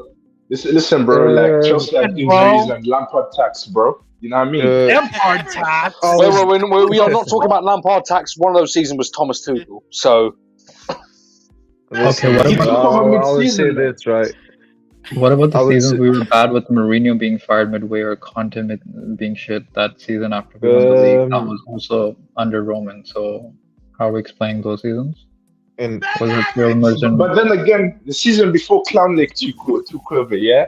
You finished third, man. You know what I mean? And the season... Minerals. I got a question. Let's go Poch for Curry Poch and then Steve. Okay, can you tell me? Okay, you said the year before we won the Champions League. With the year before when we were 8th or 9th after Conte got fired, we won the league and then we were 8th. So explain that to me. We won the league. The thing that we have to be more consistent about than the Champions League, we won that, and then we came 8th the next season. So explain that logic to me, bro. That also happened with Mourinho. Marshall, is it alright after once everyone's gone, right? I'll switch the topic because I want to discuss something after. Sure. I just want Steve to say, and Prime has to say something too. Actually, not even that. Like, let's just move on from Minerals because this guy. What I was gonna say. This guy went from being 2 years ago on Lewis's stream, pretending to be a Chelsea fan. He got exposed for being an Arsenal fan, and now apparently he's a PSG fan. Like, can we just ignore him? Wait, he's the Arsenal fan? So basically, you know, like in old FIFAs, right, where you see that one guy in different shirts. That's him, man. Besides me, but I don't troll. I don't even troll. I like Minerals FC, man. I know Marshall's a good guy for indulging this, but move on. Yeah. Please. No. Marshall only brings him on for the chaos, Let man. me Let's be cook, honest. bro. I've been landing a it, chance bro. to use my I mean, board.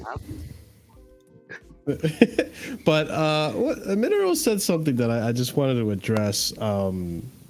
Marshall, stop being I mean- jolting right now. No, Lame, man. listen. I okay. If you were the owner right now, if you sack Poch right now and the board, who do you get, or what do you do? listen, you bring Jose back, fam. You know what I mean? Yes, I knew I Proper liked Chelsea. I knew I I mean, liked and listen, you. you're not the only one that thinks Okay. that. So Jose, Marshall, yeah, you okay. need this second in time right now. At this moment, this current situation, and for Bring next season, I Jose, guess. fam, bro. You know what I If mean? you mean as an interim until the end of the season, Hey. listen, I'm not gonna lie, like I would contemplate Jose back as interim under these parameters. You are here to win that cup final. We're sacking him now, so beat Yeah. Villa in the FA Cup, Mm-hmm. win the Carabao Cup final, try and win the FA Cup, Yeah. and finish as high in the league as possible. Top six. I think mathematically top 4, like top 6 might be on. So go and push for top 4, top 6. Impossible, bro. If you did all that, You'd would be you the actually top keep 4 it? if you finished your chances, yeah? No. Sorry. Hold on. I tell him all of that. We all know he's here as an interim basis. But I say to Jose personally that if you reach all those targets, you can have the job. I won't give it to him. No way. What do you mean you Even would? if he- No, I would give it to him if he reaches all Even if he of those. reaches all You those can't targets. lie. Even if he reaches all those targets, he's gone anyway. Yes, you can. Bro, That's Poch a lied dick to all move. of That's a us. dick move. If you say, Poch did lie if to you all do of all us. this, Let me finish. no, if you Let me do all finish. this and he Let me does finish. all, and he Let me said you're not finish. getting a job. Listen, I love Jose, but like he can't have the job long term. And nothing per se against him. The way football is now, the way fans are right now, the way players are right now, they cannot do what Jose put JT and Frank and Didier through. These players won't be able to survive it. Well, Our look at fans Roma won't be now able to without survive him. They're it. cooking. Our fans won't be able to survive it. The we'll media see. won't be able to survive it. Wait, are Roma cooking without him right now?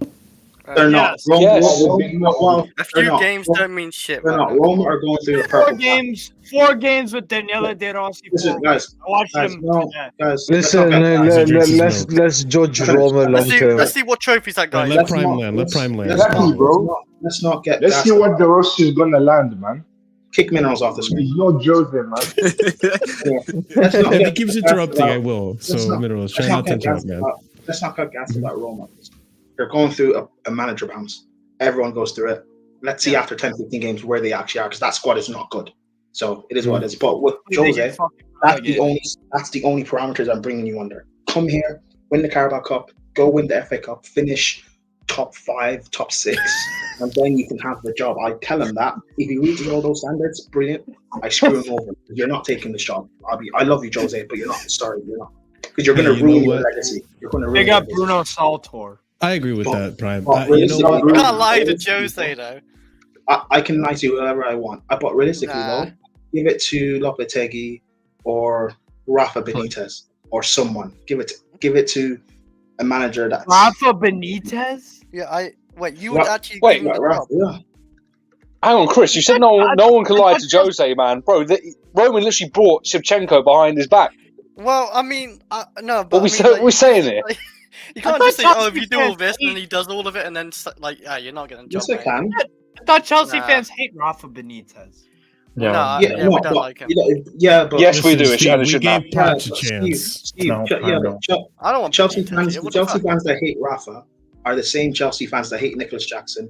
The ones Oh. that hate Sterling, are the Oh. ones that hated Sarri, the ones that hate Jorginho, the ones that hate. Yeah, I can see that. That's not true though. There's love the Sarri. common trend, bro. That's not true because I hate Yeah. Benitez. Yeah, I love Sarri. I Say like allegedly. Say allegedly. Hey, I'm this, but hey, I hate They're Benitez. the I hate same Benitez. Chelsea fans that back John Terry for what he did. Hey, yo! Hey, Prime cook, though. Hey, yo! I mean, JT's are wrong, Why though. Benitez? That's the thing. I'd rather have a Pause. flick than a Benitez. I'd rather have a flick than Benitez. Benitez is the last guy I want as a Chelsea fan in terms of Hey, listen, all I'm saying is the last job Benitez had before Celta Vigo, he took a team from mid-table to relegation. I do not want that happening to my club. Okay, fine. Maybe Rafa is not good enough anymore, but you know what I mean. Bring someone that can just win us the cup and push us higher in the table. You can find managers out there. Yeah, Jose. Yeah, that I don't find with, but just not Benitez. Again, Jose under my parameters works. You bring him in, maybe he gets a couple of players to at least he'll bring a system in place and win us a cup final. That's all. I just care about the cup final. I think the chat was cooking when they brought this up, and you know what? My eyes are now open. My third eye is wide open. I can see the truth. I am woke, and you know what? The biggest crime.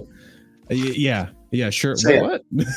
No. The biggest crime that this ownership have done is replacing our best manager so far. 100%.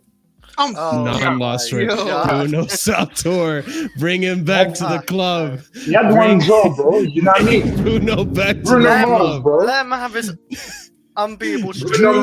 Drew, unbeaten manager. Drew against Liverpool played the best lineup we've seen since. Players in their position. Hey, I'm not. I'm just saying.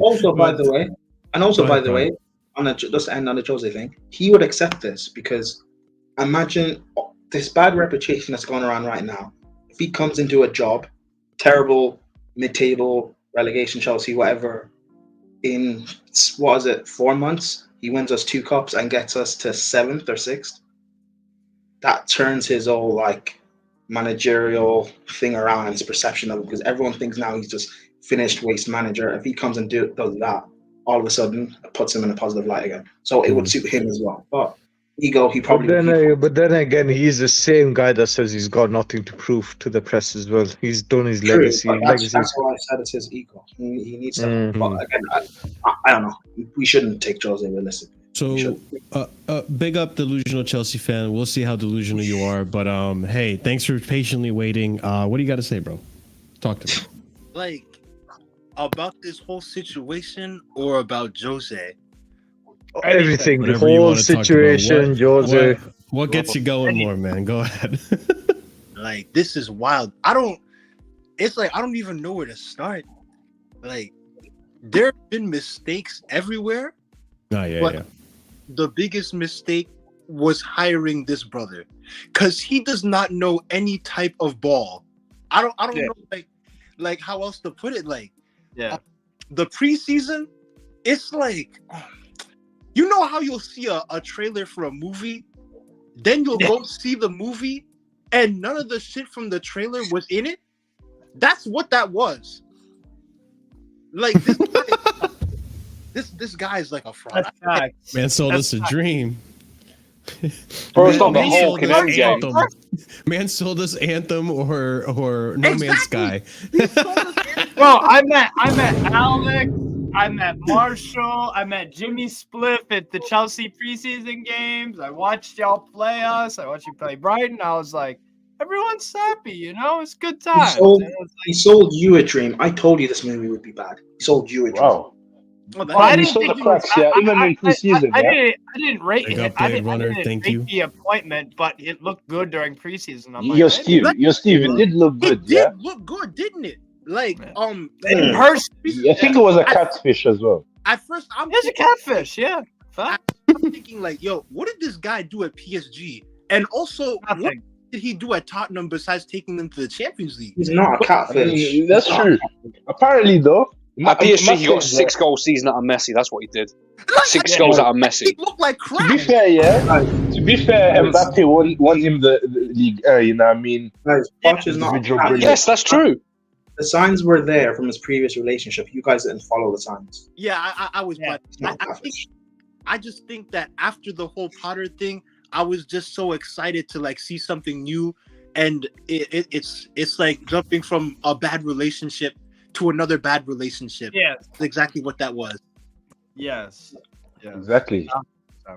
But Prime, you didn't get gassed in preseason. You didn't say. I did not. There's evidence. You saw the cracks. You saw the cracks. There's evidence there. Probably gonna try to get a pressing. You really just fucking said he did not get gassed. All I said about. I remember in preseason people getting gassed about the goals, and I just said These are a bunch of NPCs running around. God damn. Exactly, Prem. You weren't also part of the Twitter Chelsea lot, yeah? That said that Chelsea will finish like third. That was the whole narrative in the summer as well. I remember people arguing with me when I said I mean, finished a lot eighth. of us did say that. Well, actually, a lot of people said that. I didn't say that. I said fifth, and now I'm saying eighth, and I'm going to be the most again for saying eighth. I said eighth, and I got attacked.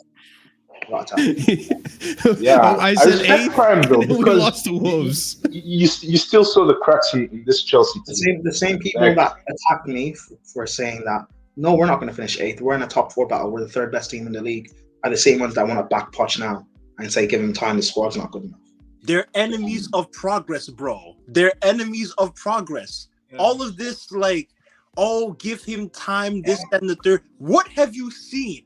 The brother is playing a center back at left back and then complains that he doesn't have players. Preach. When you sent one, Preach. the one that you sent on loan is playing ball right now at Dortmund. You think they just go and buy crap players? Playing bro? very well too.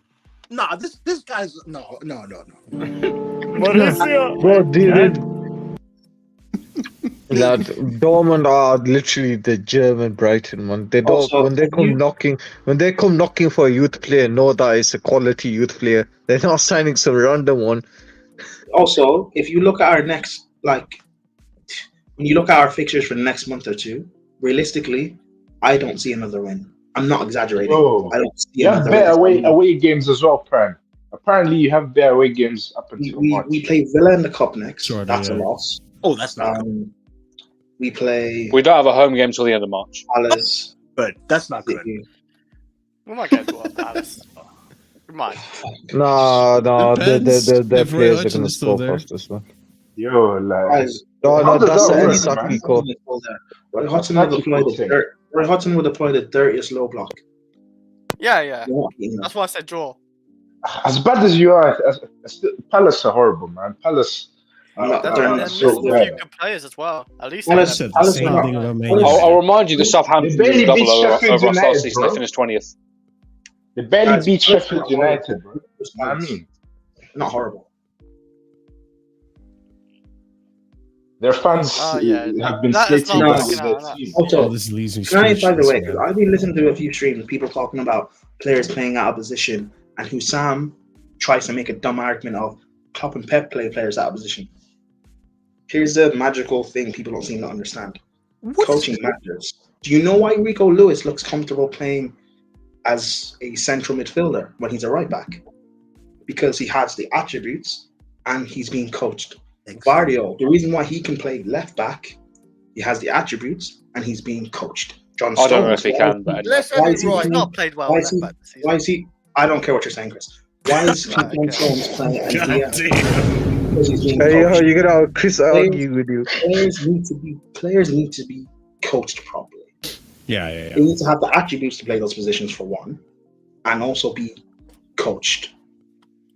Our players have neither. Colwell does not have the attributes to play as a left back, as a high touch line bombing left back, and he's also not being coached. Cole Palmer has the attributes to play false nine, but he's not being coached. Mm-hmm. No one understands any of that, though. They just look at, Poch playing players out of position. Every manager plays players out of position. I've seen Jose Mourinho play Kurt Zouma in as a DM and we dominated Man United. I've seen managers do this. Who cares? Sir Alex Ferguson did that all the time with John O'Shea and Wes Brown. Wes Brown dominated a Champions League final at right back, and the guy's a centre back. I've seen managers do that. But you know what they also had? Coaching. We don't have it. That's why I say Poch is the worst manager in the league. We don't have a system. We're not being coached properly. Roy Hodgson has a system in place. If you don't rate it, that's fine. He has a system and he's being coached properly. Chris Wilder, there's a system and they're being coached. We don't have either. I have a question though. Go ahead, delusional. What? Like, we have one game a week, right? Or essentially that's what we have without Europe, right? So what exactly is this brother showing them in training? How to cook steak. We're all gay contest. Like, what else? Gak contest. Let's just call it that, please. Bro, Every time you pause, say man. it sounds like you're saying a I gay think contest. Bro, he's I handing thought you them said gay the PR contest. I hacking move, man. was gonna say pause, bro. No, I don't think Marshall. that's crazy. Well, Because, he's showing them how to run. There's no tactics. bro, like, come on, you don't get to where they are without not knowing how to run or something. You know, how to like make a steak when you medium see rare, them. you know? Oh, You know when you see them play centers, right? They got the table tennis, they got ice hockey, they got the arcade machines. I think that's what he's been doing, man, for one of the Oh training my sessions. Because days.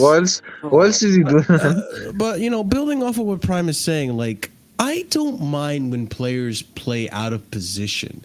It happens. Like logically, I understand why Poch is playing Choa at left wing. We understand that. Attacking wise, Chilwell has the ability to strike a ball. He has the ability to cross a ball, which this season we haven't seen it, but we've seen it before. Like we know he has attacking prowess, but defensively he sucks. So I understand why you're playing him at left wing. I understand why if you're going to play Chilwell at left wing, we're going to shift over Levi Kowa at left back because he can shoot a pass over to Mudryk, shoot a pass over to the attack. Like he has passing ability. I understand, but it's the execution. It's the inability to coach these players and tell them how to play these positions, where to position yourself, what I want you to do, what I don't want you to do. This guy's telling the left backs, oh, I don't want you to overlap. I don't like it when my left backs overlap. And then you see them, well, and mind you, I don't want Levi Kowa to overlap, quite frankly. But, you know, there are moments when you can overlap and get away with it. And the moment that Levi Kowa maybe doesn't listen to instruction and overlaps, Mudryk gets a goal. You know, like we see those moments where like you just know there's no coaching, there's no guidance. I'm not going to sit here and say, dude, Cole Palmer cannot do number 9, false 9. This guy was playing in the 10 and left wing under Pep Guardiola. You can't sit here and tell me he can't do a false 9 role. So it's just, again, it goes back to poor managing. And like the only one that I've seen really, really flourish from this managing that Poch has done is maybe Gallagher at that. Putting him in a number 10 because, hey, if he misses a tackle, you got Enzo and Caicedo to back him up, which is what made him look so good as well. When you put him in the number 10 position, you have a lone pivot, then you see how bad Caicedo looks because this man has to fix all this motherfucker's errors on his own. And we saw how bad he was last game as well. So it's building off of what Prime said. It's just so bad. And at this point, I'll take anyone who has some semblance of a system, some semblance of tactics. I think my first choice is I think it's up in the air. Like I'm stuck between Sarri or Hansi Flick. And it's just, at this point, I don't care what the Chelsea fan base think. I want results, dude. Results, bro. The results thing, And bro. it goes back to the thing of what I said. We've always been a results-based business. And what Tuchel has said before, fans don't trust the process; they trust the progress. We are Chelsea fans. We do not care about. We do not care about what's it called. We do not care about style of play, like stuff like that. As long as we win at the end of the match and we win trophies, we're happy. Let's be honest, we've had all kind of football games. Like what processes? Let's be real. Processes in the Premier League, like it doesn't really work, does it? We saw Spurs' process under Poch. How did that work out? No trophies. We saw Leicester's process under Brendan Rodgers. How did that work out? They never made top 4 and they won an FA Cup. Great, better than Poch's, but nothing sustained. United's process under Ollie, nothing. We saw Liverpool's process with Klopp, brilliant, won Premier League, congratulations. City's process with Pep, the first season they finished 3rd, next season he won the Prem. Like, coaching matters. Having an elite coach, an elite manager matters. It doesn't matter. You're spot on, Prem. I guarantee you this. If we brought players in the world, you can have all the best players in the world. You know that saying people say of, give me the best players and I could. People always say things like, "Oh, well, of course this team won. They had the best players. I could manage them." Well, you clearly can't. We saw Poch had Messi, Neymar, and Mbappe. And what did he do? He scraped the title. He wasn't nominated for manager of the season. That season he won the title, which is telling, because at PSG, when you always win the league, you should be at least nominated for manager of the season. And he did embarrassingly poor in the Champions League. A team, by the way, he took over, which the season beforehand had made a Champions League final. So they were so close. So you would think you coming in, just take them over the top. And by the way, whoever won that final would have won the 6-2 regardless. They would have won all the complete set. So it goes to show. Exactly. But as well, Prime is spot on, man. It's not Chelsea's about winning, man. Like Abramovich set the tone, and that's the mentality to the Chelsea fan base. Man. None of this process BS. None of this PR Happy Meals. None of this project and you. And as well, for Poch as well, he also doesn't fit Chelsea and the mentality of your club, which is another red flag too. Have you written down Johnny's script and you're just reading off what you paraphrased? No, that's funny. You say a lot but say very little at the same time. Just Johnny's my guy. I love it. Landing the minerals, and you lot have brought him off. He's been cooking, man. But the topic that I wanted to discuss, right, was the topic that I was in the space with Con. Like, if none of you guys know, Con's like the biggest Chelsea account Twitter. Yeah, he's like the biggest Chelsea Twitter account. Yeah. The one at bowling and stuff like that. And I was having an interesting debate about this, right? Would you guys keep or sell Reece James at the current state he is in? I don't even think... He got the surgery, so I'll keep him. Reece James discussion. Let's go.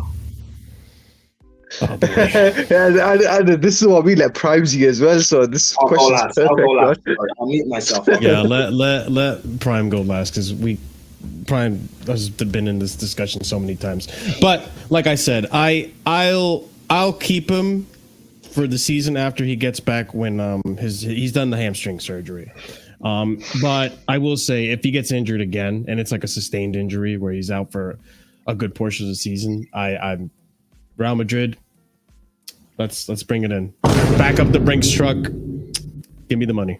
That's it. I'm sorry. Like if you want to have this idea that Chelsea, you've lowered your standards and all that stuff. Okay, then let's keep it a buck.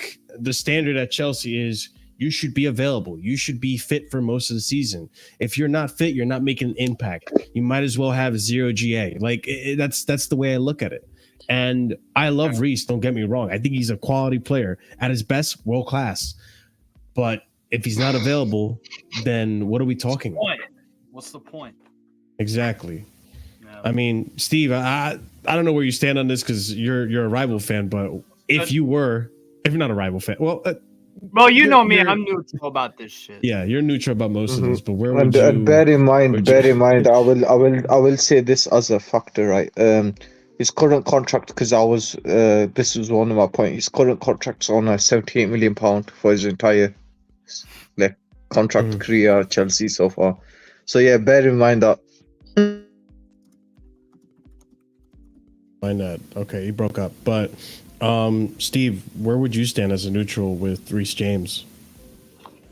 You tell him we're gonna be playing Gusto from now on. If whoever determine the next manager, because you will have one.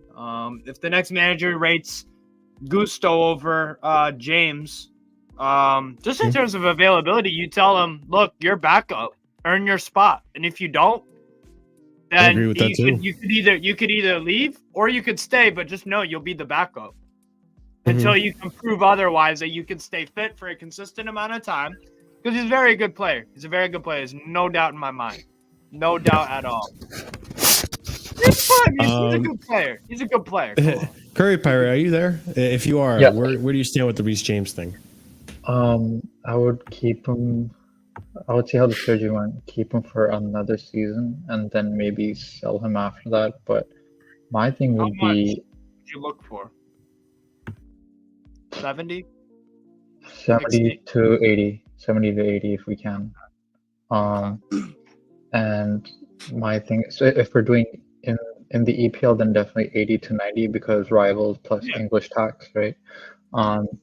But my thing would be, if we're too worried about him getting injured, if we have a different manager, let's say an Alonso who plays a 3 at the back, or even if Poch wants to play 3 at the back this season, I would put him as a center back, right center back, and see how that goes, just for less strain on his body, and then work his way up to see if he's, playing there for, let's say, 10 games during the season. Then we can work him up to, okay, let's now try right back, because for 10 games you've played center back in this 3 in the back formation, or whatever it may be. In a lesser demanding role. Yeah, and prove that you can be fit for a period of time. And then once you do that, then let's try the right back situation for you. Good shout. Yeah. Delusional Chelsea fan, what are your thoughts on Reece James? Would you keep him? Would you sell him? I say like Curry. How would you approach it? That was such a good point that you made. I say that we do start Gusto over him for some time until he can get himself together. But if he does get another big injury, then I say we gotta cut the cord and sell him. But and that's it. So I was just gonna say real quick, and that's the tricky part, because if he does have that big injury, you might lose a lot of value on him. You might, because it's almost like you might have to just sell, because you already are at that point of no return when it comes to if that next big injury happens, which it looks probably likely based off his history. You're at that point where it's like, oof. It would be so ironic if we kept him and gave him that chance, because then all this they just sell all the academy players for pure profit. That's in the bin, right? If it was really about pure profit, regardless of the quality of the player, he would have been gone yesterday. Yeah, we gave him a contract on $250K a week. Is it my turn yet? Oh, no, not yet. Not yet. We're still going around the horn. Oliver? I'll get the pot out one second. I mean, it's pretty much what's been said. Give him another chance, but that chance is final. Pretty much, Gusto's the starter. And it's the same thing with a player like Wesley Fofana. There's no point in talking about these kind of players with these clouds over their heads, and no one knows what's going to go on with their fitness. There's no point in talking about them as starters until they can prove it. Until they can prove it's worth talking about them in that light. Hassan. Yeah. Since I was at the space, right, I'll be able to probably give or say what the other side of the positives were. Well, I want to know what your side is. My side is. We have Prime for the other side. Oh, why does he want to keep him? Oh, all right. No, it's no. He does not want to keep. You'll see.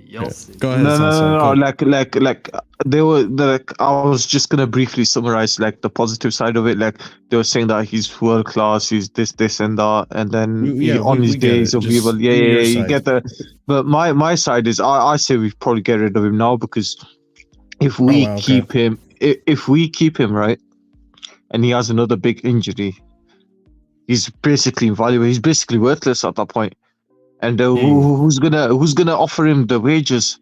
No one's gonna offer him the wages if he gets another big injury. They're gonna turn around and say, "Well, $250K a week. How would you know that you're keeping fit?" On paper, right now, he's had his surgery, and he's on paper he's addressed the issue and fixed it. Therefore, he still has that value. He still has the previous performances of being performance of world class. I put in quotation marks. Everyone has a difference of opinion of world class, but he's been out for too long. And what I don't get is how fans have their own favoritism. Because if they keep that logic, right, we should kept Kante. Let's be honest, we should have kept him if they were keeping that sort of logic. I mean, to be fair, most fans wanted to keep Kante anyways. So. No, there was a division for Kante as well, but there was. But I always say this. You want to keep James, pretty much, right? Or no, you want to sell him this season. Yeah. I say sell him while we have value now. His contract's around 80 million. Get rid of him and slap on add-ons to get 100 plus. Out of curiosity, Minerals, I mean, I don't know where you stand on this, to be honest. I don't know if I'm going to get a troll or your real answer, but go ahead. Take him Arsenal. Listen, Reece James, bro. You know what I mean? He's made out of paper, man. Do you know what I mean? Made on paper? Is that what you just said? I said he's made out of Made paper. out of pal. paper. Oh, made out of Made paper. out of paper. Okay. Like, if he gets another injury, then he's cooked. Gusto should be the right back, man. I've been telling man about Gusto, and I watch also French football. And I even watch kids football too, man. So Yeah, minerals. Me and you. Hey, yo, what the fuck? pause. Hey, yo. Pause. Relax. Anyways, Minerals, me and you have been talking about Gusto for a minute. Yeah, we Yeah. have since Like, I last like season. that signing. That's a good signing. JC, if you're there, my friend, where do you stand with Reece James? Would you sell him now, or do you want to give him a chance, or do you just keep him no matter what? Where are you with this? I really do not know what his condition is. He's not played for a very long time. What are his fitness levels? Last time we see him, he had gained some size. So I won't call that very lean or physically fit. So and judging by the fact, JC, what would you call it? JC, what would you call it? I'm least bothered about his injury. He will come back fit. And this is an age where you get such kind of injuries and you get over them. So that will be fine. I'm more thinking about this, like, he is the face of the club. He's the captain of the club at a very young age, given a long-term contract. He's a safe life in front of him, a safe Chelsea career in front of him. There is nobody to answer. There's a consortium, many people, collective responsibilities, and he's one of the leaders already given a tab of the captain. So maybe he does he have the push and the demands on him to be the professional like Silva. I mean, Silva, nobody asked Silva to be playing at 39. And this Reece James, if he will be able to find the motivation to achieve further, because he's won Champions League already, and looking at his like fitness levels, then only I can make a decision. And last time we saw him on the pitch was already 3-4 months ago. So if it is only based on the surgery, like the injury, no, I'm not selling, because I'm pretty confident he will be fit medically. But physically fit, and will he be on the same levels as he was during the Champions League season? I'm not so sure. So if we are getting something like 100, 150, go for it. Okay, so it depends on the price for you, and you would be willing to give him time. This is what I'm understanding. Yes. Okay. Kind of Prime, complicated. It is. Prime, go ahead, cook, do your thing. I'm gonna grab a cup of water. I'll be right Full back. screen name as well. Go on. No, I'm not gonna full screen him. I don't think he wants to be full screen, unless. Oh, Jesus Christ! All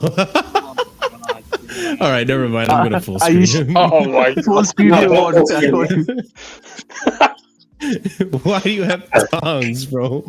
What? Anyone want me to add anything into this cooking? No? Seasoning? You trying to pick his hamstrings with those tongues, man? What the fuck? You should have photocopied his Fucking picture, man. minerals, bro. Cooking minerals in that thing, You guys man. don't know. My new job, I'm Reece James because he needs one. Okay. Let's be Prime. serious here. I'm getting a beer. Let's be serious. Went from here water to a after beer now. Yeah. Yeah.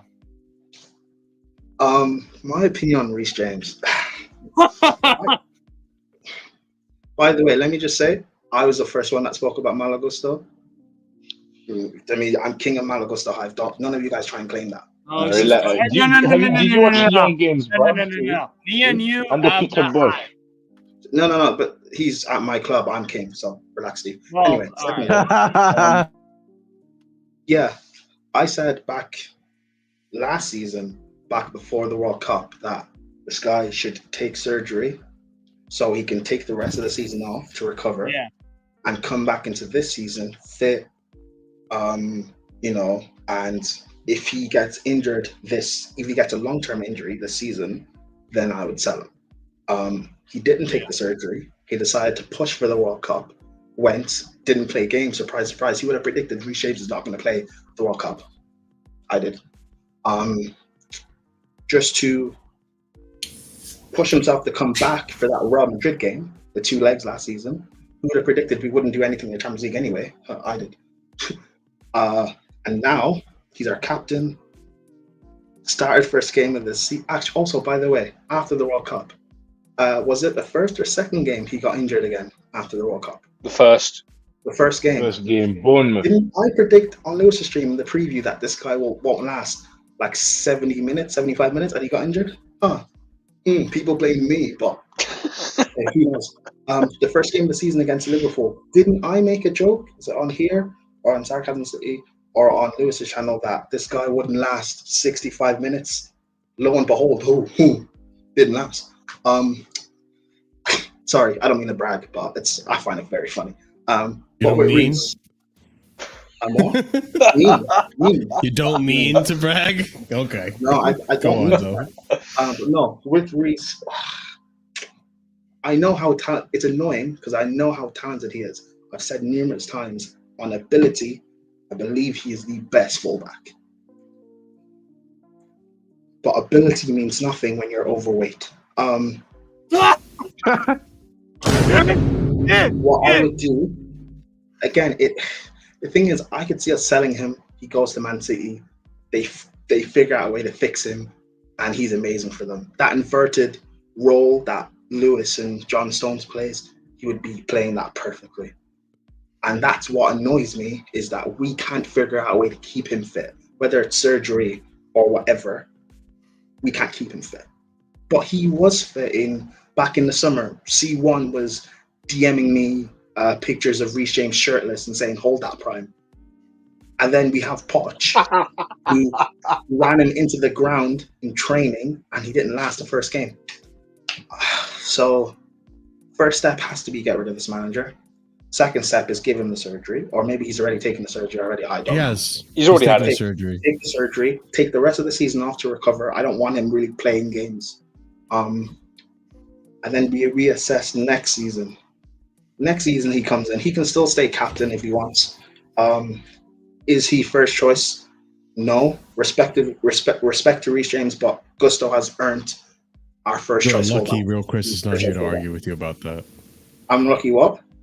You're lucky Real Chris isn't here to argue with you to the death about that one. He would challenge you to Mortal Kombat for saying that. Saying what? This stream will go on all night. That Malo Gusto should I agree with you, by the way. That Malo Gusto should start over Reece. Oh, okay. Well, I can say things about Chris, but I won't. Anyway, Malo Gusto has earned to be our first choice fullback. He's our best fullback. Ironically, he's our only fullback at our club because I don't acknowledge Chilwell. But yeah, tell Reece that Gusto's our first choice fullback. You have to fight to get your way in. Ironically, I would also be trying to see if Reece James could train into playing other positions. I think he'd be a very good centre back. I think he'd be decent in midfield as well, just based on his attributes and his ability. If we get in a manager like, was it C1 that Curry P that made this point? If we get in a manager like a Xabi Alonso or a manager that plays a back three, I said Reece James is brilliant at that right centre back position in the three. That right hand side of Reece James and Gusto would be perfect. So, hey, everyone thinks I hate on Reece James, but I want him to stay. I want him to stay. He was my favorite player until he got fat, and then I just gave up on him. But I'm willing to. He's the only player I'm willing to give one more chance to. I wasn't willing to give that chance to Kante because he's a Malteser head. I wasn't willing to give that chance to Ruben. What? Ruben is just a light-skinned ASOS model. I wasn't willing to give him that chance. No. Reece, you got one more year. You got one more season. One more season. You think I'm bad now? I dare you to get injured again. I dare you to get injured again. You think I'm bad now? I dare you. Fat shaming is real. Yeah, you know what? The reason why I fat shame is because he's supposed to be a professional athlete. You're not supposed to be fat. You're an athlete. He's not fat. He's not Lukaku. Marshall, wait, Lukaku's not fat though. Lukaku when he was at Chelsea was overweight. He wasn't and like Reece built James like is bigger. Reece James is bigger. What we doing? Bro, Reece James is just bulky. That's it. He's not like fat. He's just bulky. The man's a fucking bodybuilder on the side. Marshall, I wouldn't be he's curvy, surprised. yeah? He's curvy, yeah? He's thick. I didn't say curvy. I didn't say thick James. Okay. Listen, James, listen, I'm not setting you up for a Lizzo James joke, okay? Listen, I'm sending this out to Reece. Please lose some weight. Please, we need you. Well, actually, we don't because we have Gustav, but please lose some weight. I'm sick of seeing I'm sick of seeing Gallagher and Cho as my captains. Please. I'm sick of it. I mean, I agree with that. 100%. That's why I was angry that Reece James got the captaincy over Silva, because I knew he wouldn't last. And our vice captains is Chilwell and Gallagher. That's why I'm even more pissed that Reece is our captain. Mm-hmm. But whatever, I'm the bad guy. Listen, would I sacrifice my life for Reece James to stay healthy? I don't know. But it is what it is. It is what it is. You know what annoys me though, like based on everything you said, and I agree. By the way, I agree that oh my god. Well, I don't agree with the fat shaming, whatever. But what I would say though is that I agree that on merit right now, I would start Malo Gusto over Reece James. Excuse me, but Poch won't do that. The moment Reece James is fit enough to start, he's going to start him over him. Yeah. There's no meritocracy in this. Like, it's just what Poch wants to do, and it's frustrating. But actually, I do want to bring it back to Poch, and I want to. Sorry, did Poch do that? By the way, when Reece was fit, did he do that? Yeah, he brought him straight away back in. I think he did play Malo Gusto. No. I think he did play Malo Gusto at left back at one point, and then Reece James at right back. I think it was the not the Arsenal game. What was it? It was the cup game. It was the cup. The Arsenal game was James's first game back. Marshall. What it was the Arsenal game. That was James's first game back. He kept Gusto at right back and he put James at right wing just to get him minutes, basically. No, what was it? There was a game. No, it was the one. I think it was the Carabao Was it the Cup. game? Was it the game where Reece James came off? No, Malo Gusto came off with an injury, or Reece James came off with an injury, or something. And then we had them both at the wing, at the fullback position. I don't think they've played together. I don't think. I can't remember. I think they have. It'll come to me. But let's come back to some tweets here as well. I did want to discuss a little bit more on the board, and I do have some tweets here to share with you guys. And obviously, we can discuss thoughts. And if you are here, by the way, smash up the like button. If you want to join the chat and the conversation, link is in the description above the chat. So you'll see it there in the live chat. Link is right there for the StreamYard. So it's pinned to the comment. Go ahead and hit that link and you'll be able to join and have your say. But first tweet that I have here is the fact that Mauricio Pochettino has little or no influence over Chelsea's recruitment strategy is also recognized. The club didn't sign a single player in January, despite Pochettino wanting a left back and a striker. Then we go on to the next one. Some at Chelsea feel Lawrence Stewart and Paul Winstanley should face more questions, particularly their failure to sign an experienced striker in 3 windows. The fact that they had, well, that's a little disingenuous. The fact that they have worked closely with Iqbali and Boli has spared them today. I say that's disingenuous because it's only been 2 windows, to be realistic. They weren't here for the summer window when Boli took over. They were only here for the January transfer window, and Vivell had his hands in that window as well. But yeah, I feel like this is a little disingenuous, but let's continue on.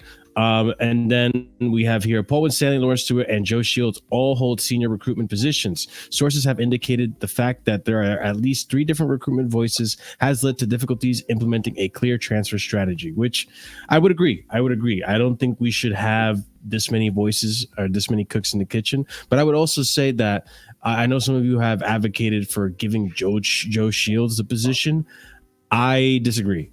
As much as I respect Joe Shields and his picks in terms of, like, we got Lavia, we got Cole Palmer, so on and so forth, I'd rather just hire a director who has experience being a director. No, Marshall, I can't lie. I can't lie. I would keep Joe Shields and let him just stick to the youth side of things. Yeah, that's exactly what I'm saying. I would keep bring in the main guy for the more marquee signings. Mm-hmm. And then last tweet here. The hope is that Christopher Nkunku's return from injury, Ben Chilwell being back, Conor Gallagher being settled until at least summer, and Nicholas Jackson returning from AFCON can all help bring stability and a strong finish to the season, according to Ben Jacobs. That's BS. They wanted to sell Gallagher. Now he's that stinks, man. Ben Jacobs has turned into a brown envelope, man. Let's just be honest, man. He's just being positively off. Ben Jacobs' rep carries over from Ben Jacobs' whole rep came from the ownership change and the sale. Yeah. Mm-hmm. He's not a reliable. I don't think he's very reliable, in my opinion, in terms of transfer. He's not too reliable, man. He's just Jacob, bro. He's also a wrong one as well. Do you know what I mean? For what he's done. Go ahead, Curry Pirate. What are you going to say?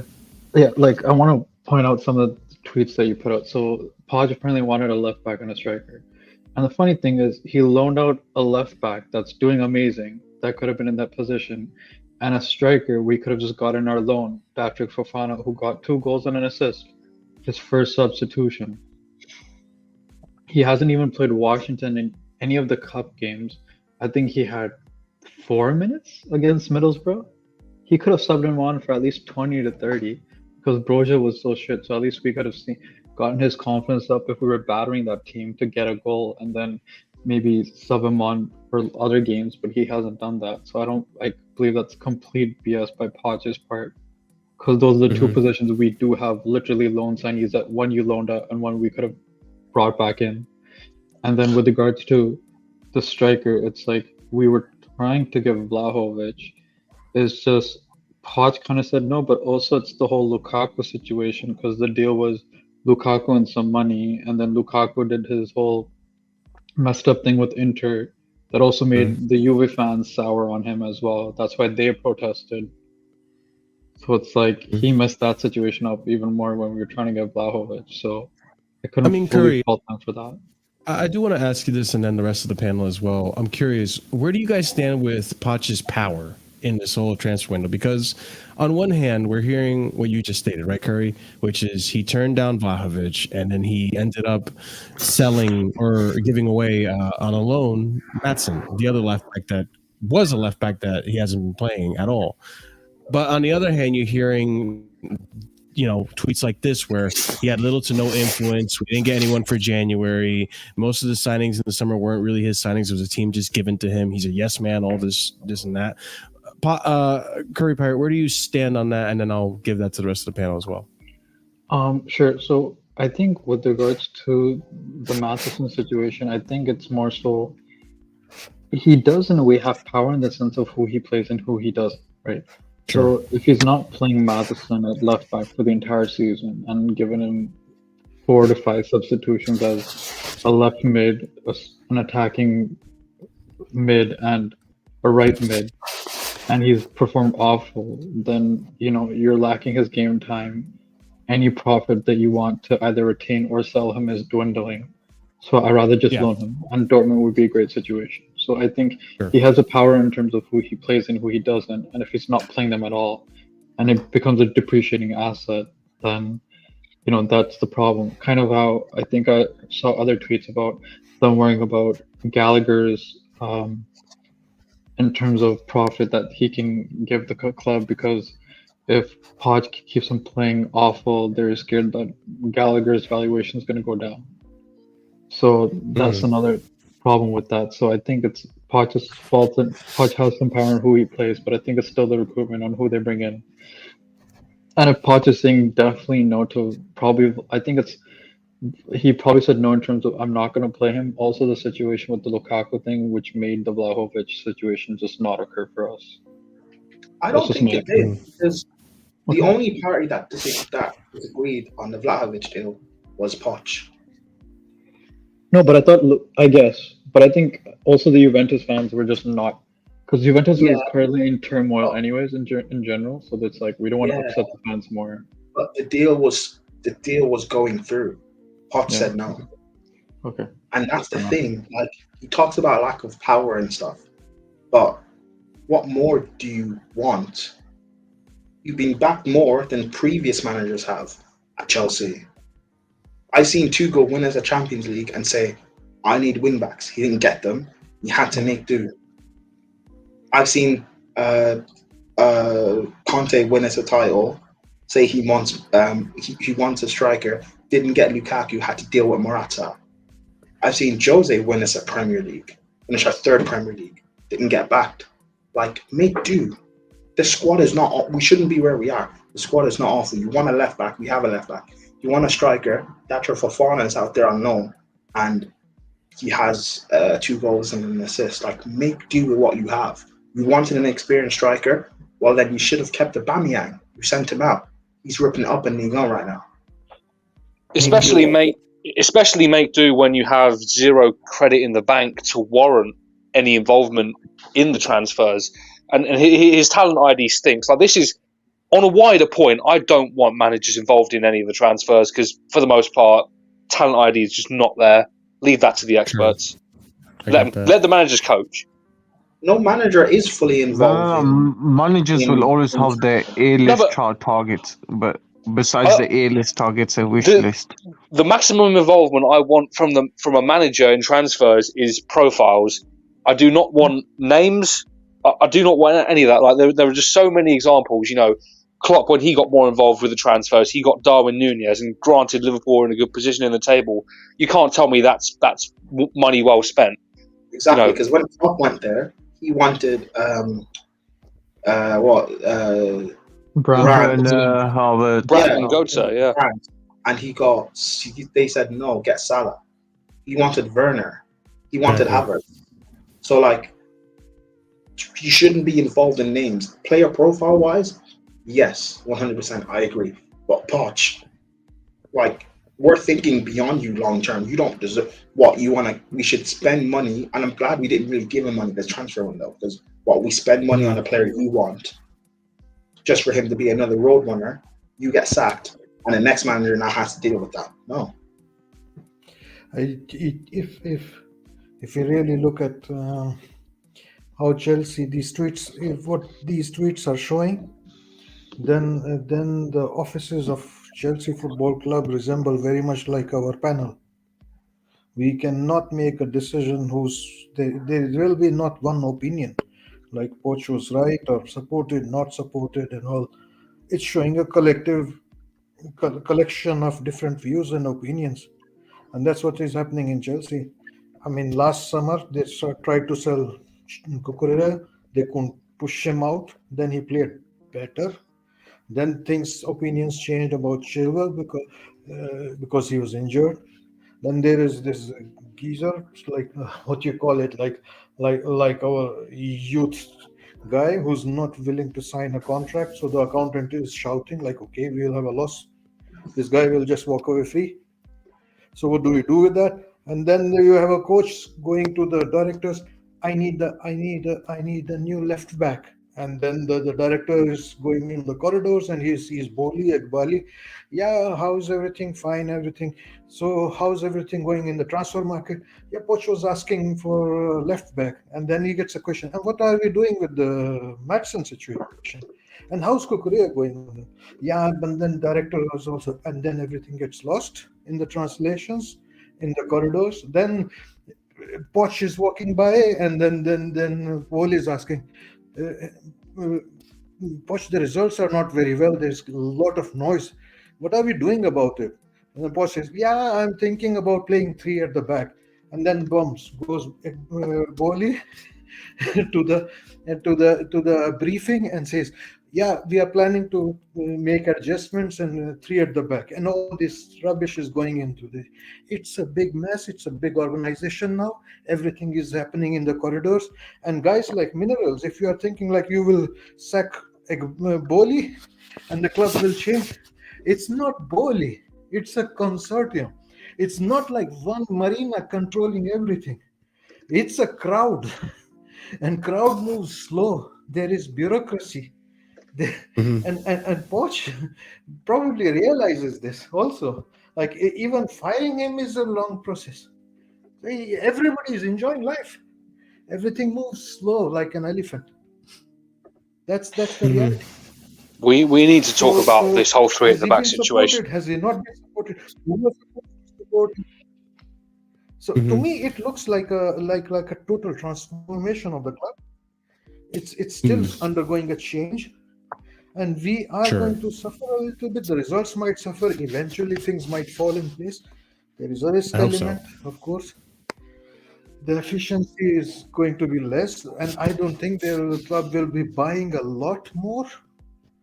Like targets, like specific targets, like we used to have in the past. Mourinho calling Mr. Abramovich, buy this player like Drogba, everything will be fine and all that. That was quick fix, direct talk, quick communication.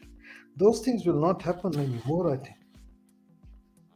And you know, going off what you just, yeah, of course. These things take time, and I mean, it's like moving from a small lean organization to a corporation. If you work in both, or if you have had your own business as well. So that's kind of a transformation. It's a huge restructure for sure.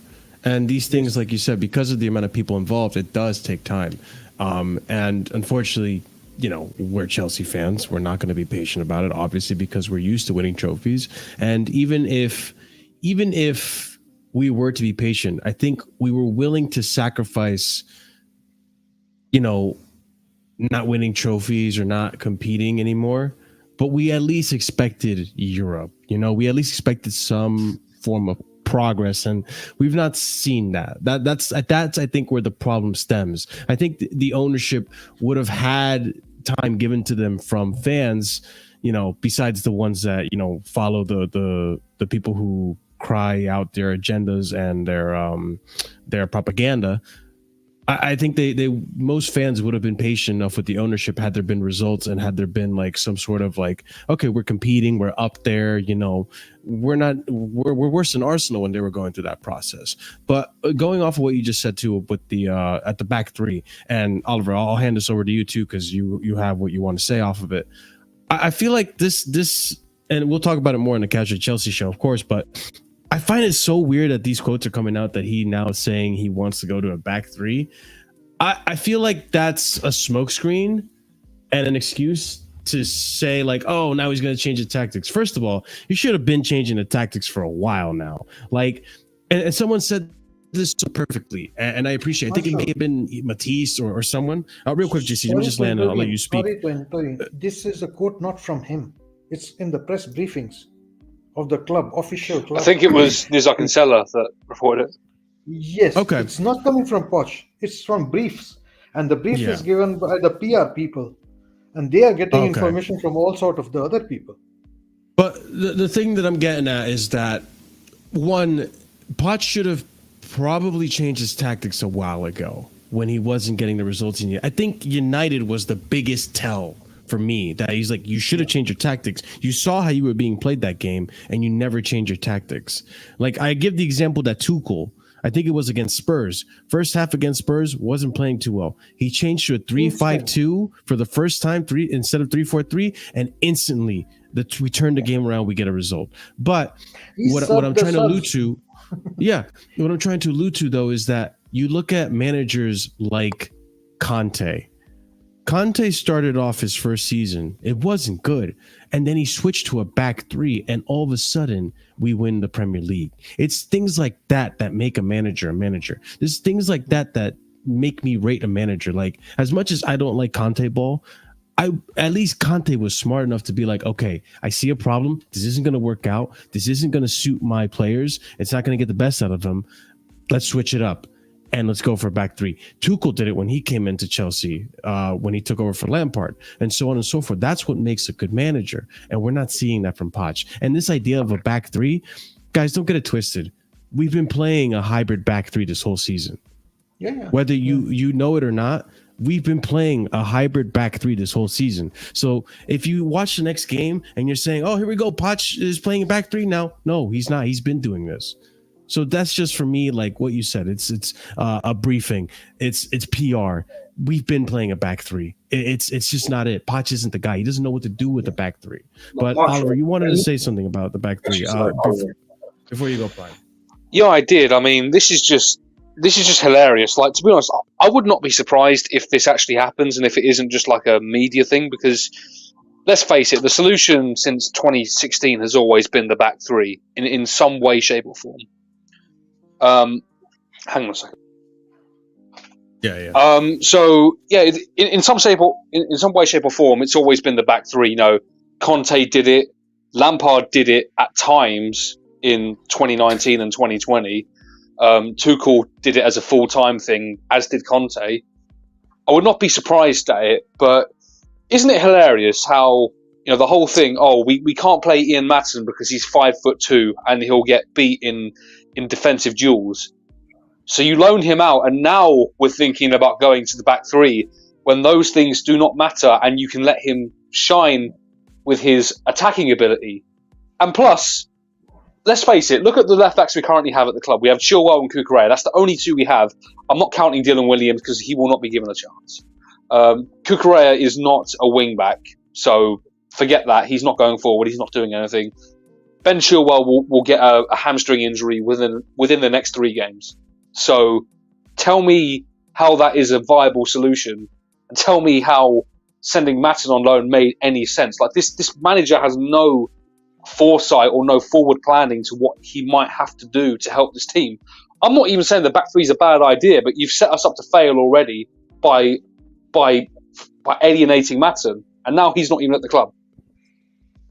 What are you going to say, Prime? The moment he asked for a left back, we already have 3 left backs in the club. Huh? So they had to ship out one before they can bring him one. And as for the striker, we have 7 strikers. Huh? 7 strikers in the club. Okay, Fofana has been sent on loan. Broja has been sent on loan. But I think we can still count like 4 or 5 we still have.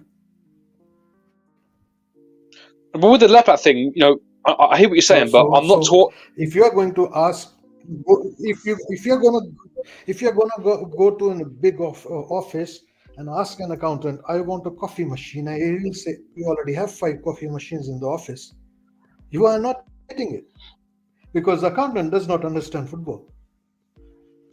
But this is where you have sporting directors to tell the accountants how to run it, and the sporting directors have failed. They sent this guy on loan when we needed him. The directors can't agree between themselves. Well, then they're idiots, because look at the way this guy's playing in Germany. They're idiots if they couldn't agree that this guy should have stayed. Prime, did you want to add anything to that? Or was it all said pretty much? Yeah, what you were talking about changing formations and stuff. I think like the kind of different scenarios. Conte, when he came into Chelsea, and I remember because like players at that time at the club said it, and I think he spoke about it as well, that he didn't change when he first came. He didn't change in terms of the shape or structure of what was going on. He just wanted to see it play out and see what was wrong. And we started off poorly. And then against Arsenal at halftime, when he made that switch to a back three, that was him saying, look, we're going to play my way. We're going to bed it in. We're going to, I've tried it your way. Didn't work. We're going to now play my way. And we're going to go on to win, which we did with Tuchel. His plan at Chelsea wasn't to play a back three. He came in and he saw the players that we had, and he saw the best way. We had a lot of Conte's squad. The best way to get something out of them was to play that back. Back three. Pochettino, his system that he was legendary, quote unquote, was the 4-2-3-1. What annoys me is he is not playing the way he played at Spurs. If he played the way at Spurs, we'd get a lot more. We would be a lot better this season. But he's not doing that. He's not playing the way he played at Spurs. He's not playing with high bombing fullbacks and inside like wingers, inside forwards. He's not doing any of that. We're just all over the place. And by the way, let's remember what happened the last time Poch tried a back three, or one of the last times. He stuck Son at wing back. Why? And he gave away a penalty. So in a semi-final, in a cup semi-final. Oh, he has a bad track history of doing dodgy things in semi-finals. That's what I say about Poch. And I even said this back at Spurs. When he was at Spurs, he is so tactically inept. Tactically inept. Like if his plan A doesn't work, he's gone. Yeah, and now he doesn't even seem to have a plan A. and that's what annoys me. Like, go back to playing your style. Agreed. But he won't. And I'll tell you the thing about a Poch back three as well. Someone tell me who's dropping out of, because someone's got to be added to the defense. So, someone have a guess on who in the midfield or forward is being dropped out of this team. Jackson. Enzo. It will be Enzo. It won't. He cannot drop Enzo. It'll be Jackson. He doesn't like so Enzo. unless we play 3-5-2, in which case I hate the 3-5-2. I think it's a terrible formation, but it might have worked that one time against Spurs. But then look at the game afterwards when we played City. That's one of the worst performances I've ever seen from this football club, and with that formation. So I think it's a terrible formation, and you lose your width. And the other thing is what I said it with Chilwell. Chilwell's got weak hamstrings. When Reece James comes back, are we going to ask him to play wing back and go through that all over again? Reece James will play in the back three, right over three. Okay, so then we need to buy another right back to play wing back. No, not true. Not true. Poch will just be sacked by the summer. So. Yeah, here's hoping.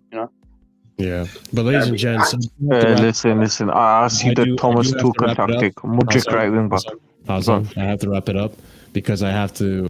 So, surprise, I'm going to be on another channel. I'm going to Staffy TV. I'm going to be representing Chelsea in the American Waffle show that he has right now. So, big up to Staffy. We're going to go ahead and shoot him a raid. His stream is about to start soon. So, I got to have to go and head on over there. So, if you guys want to see more content, more of me, and see how I, clown myself over there, because I have to defend Chelsea, unfortunately. God damn it. You don't have to. Go ahead. Well, I don't have to, but we'll see what happens, right? But yeah, go ahead, head on over to Staffy TV, copy and paste that raid message, and let them know where you're coming from. Show the love. And guys, I think we'll be back on Wednesday to react to the Aston Villa loss. I'm saying it right now, we're gonna lose. Pray for me. I'm going to the game. Yeah, Hassan, big up to you. You're gonna go to the game. Thank you, Adam. I appreciate your belief in me. Make it as toxic as possible, Hassan. Yes. But ladies and gents, we're gonna be closing it off. Thank you everyone who came into the call-in show today. Curry Pirate, JC, Jason, Steve, Prime, Chris, Oliver, Hassan. All of you guys, if I missed anyone, I'm sorry. But before we end the show, don't forget Minerals FC. No? Minerals FC, big up to them. Exactly, man. You're the guy who carried your show, man.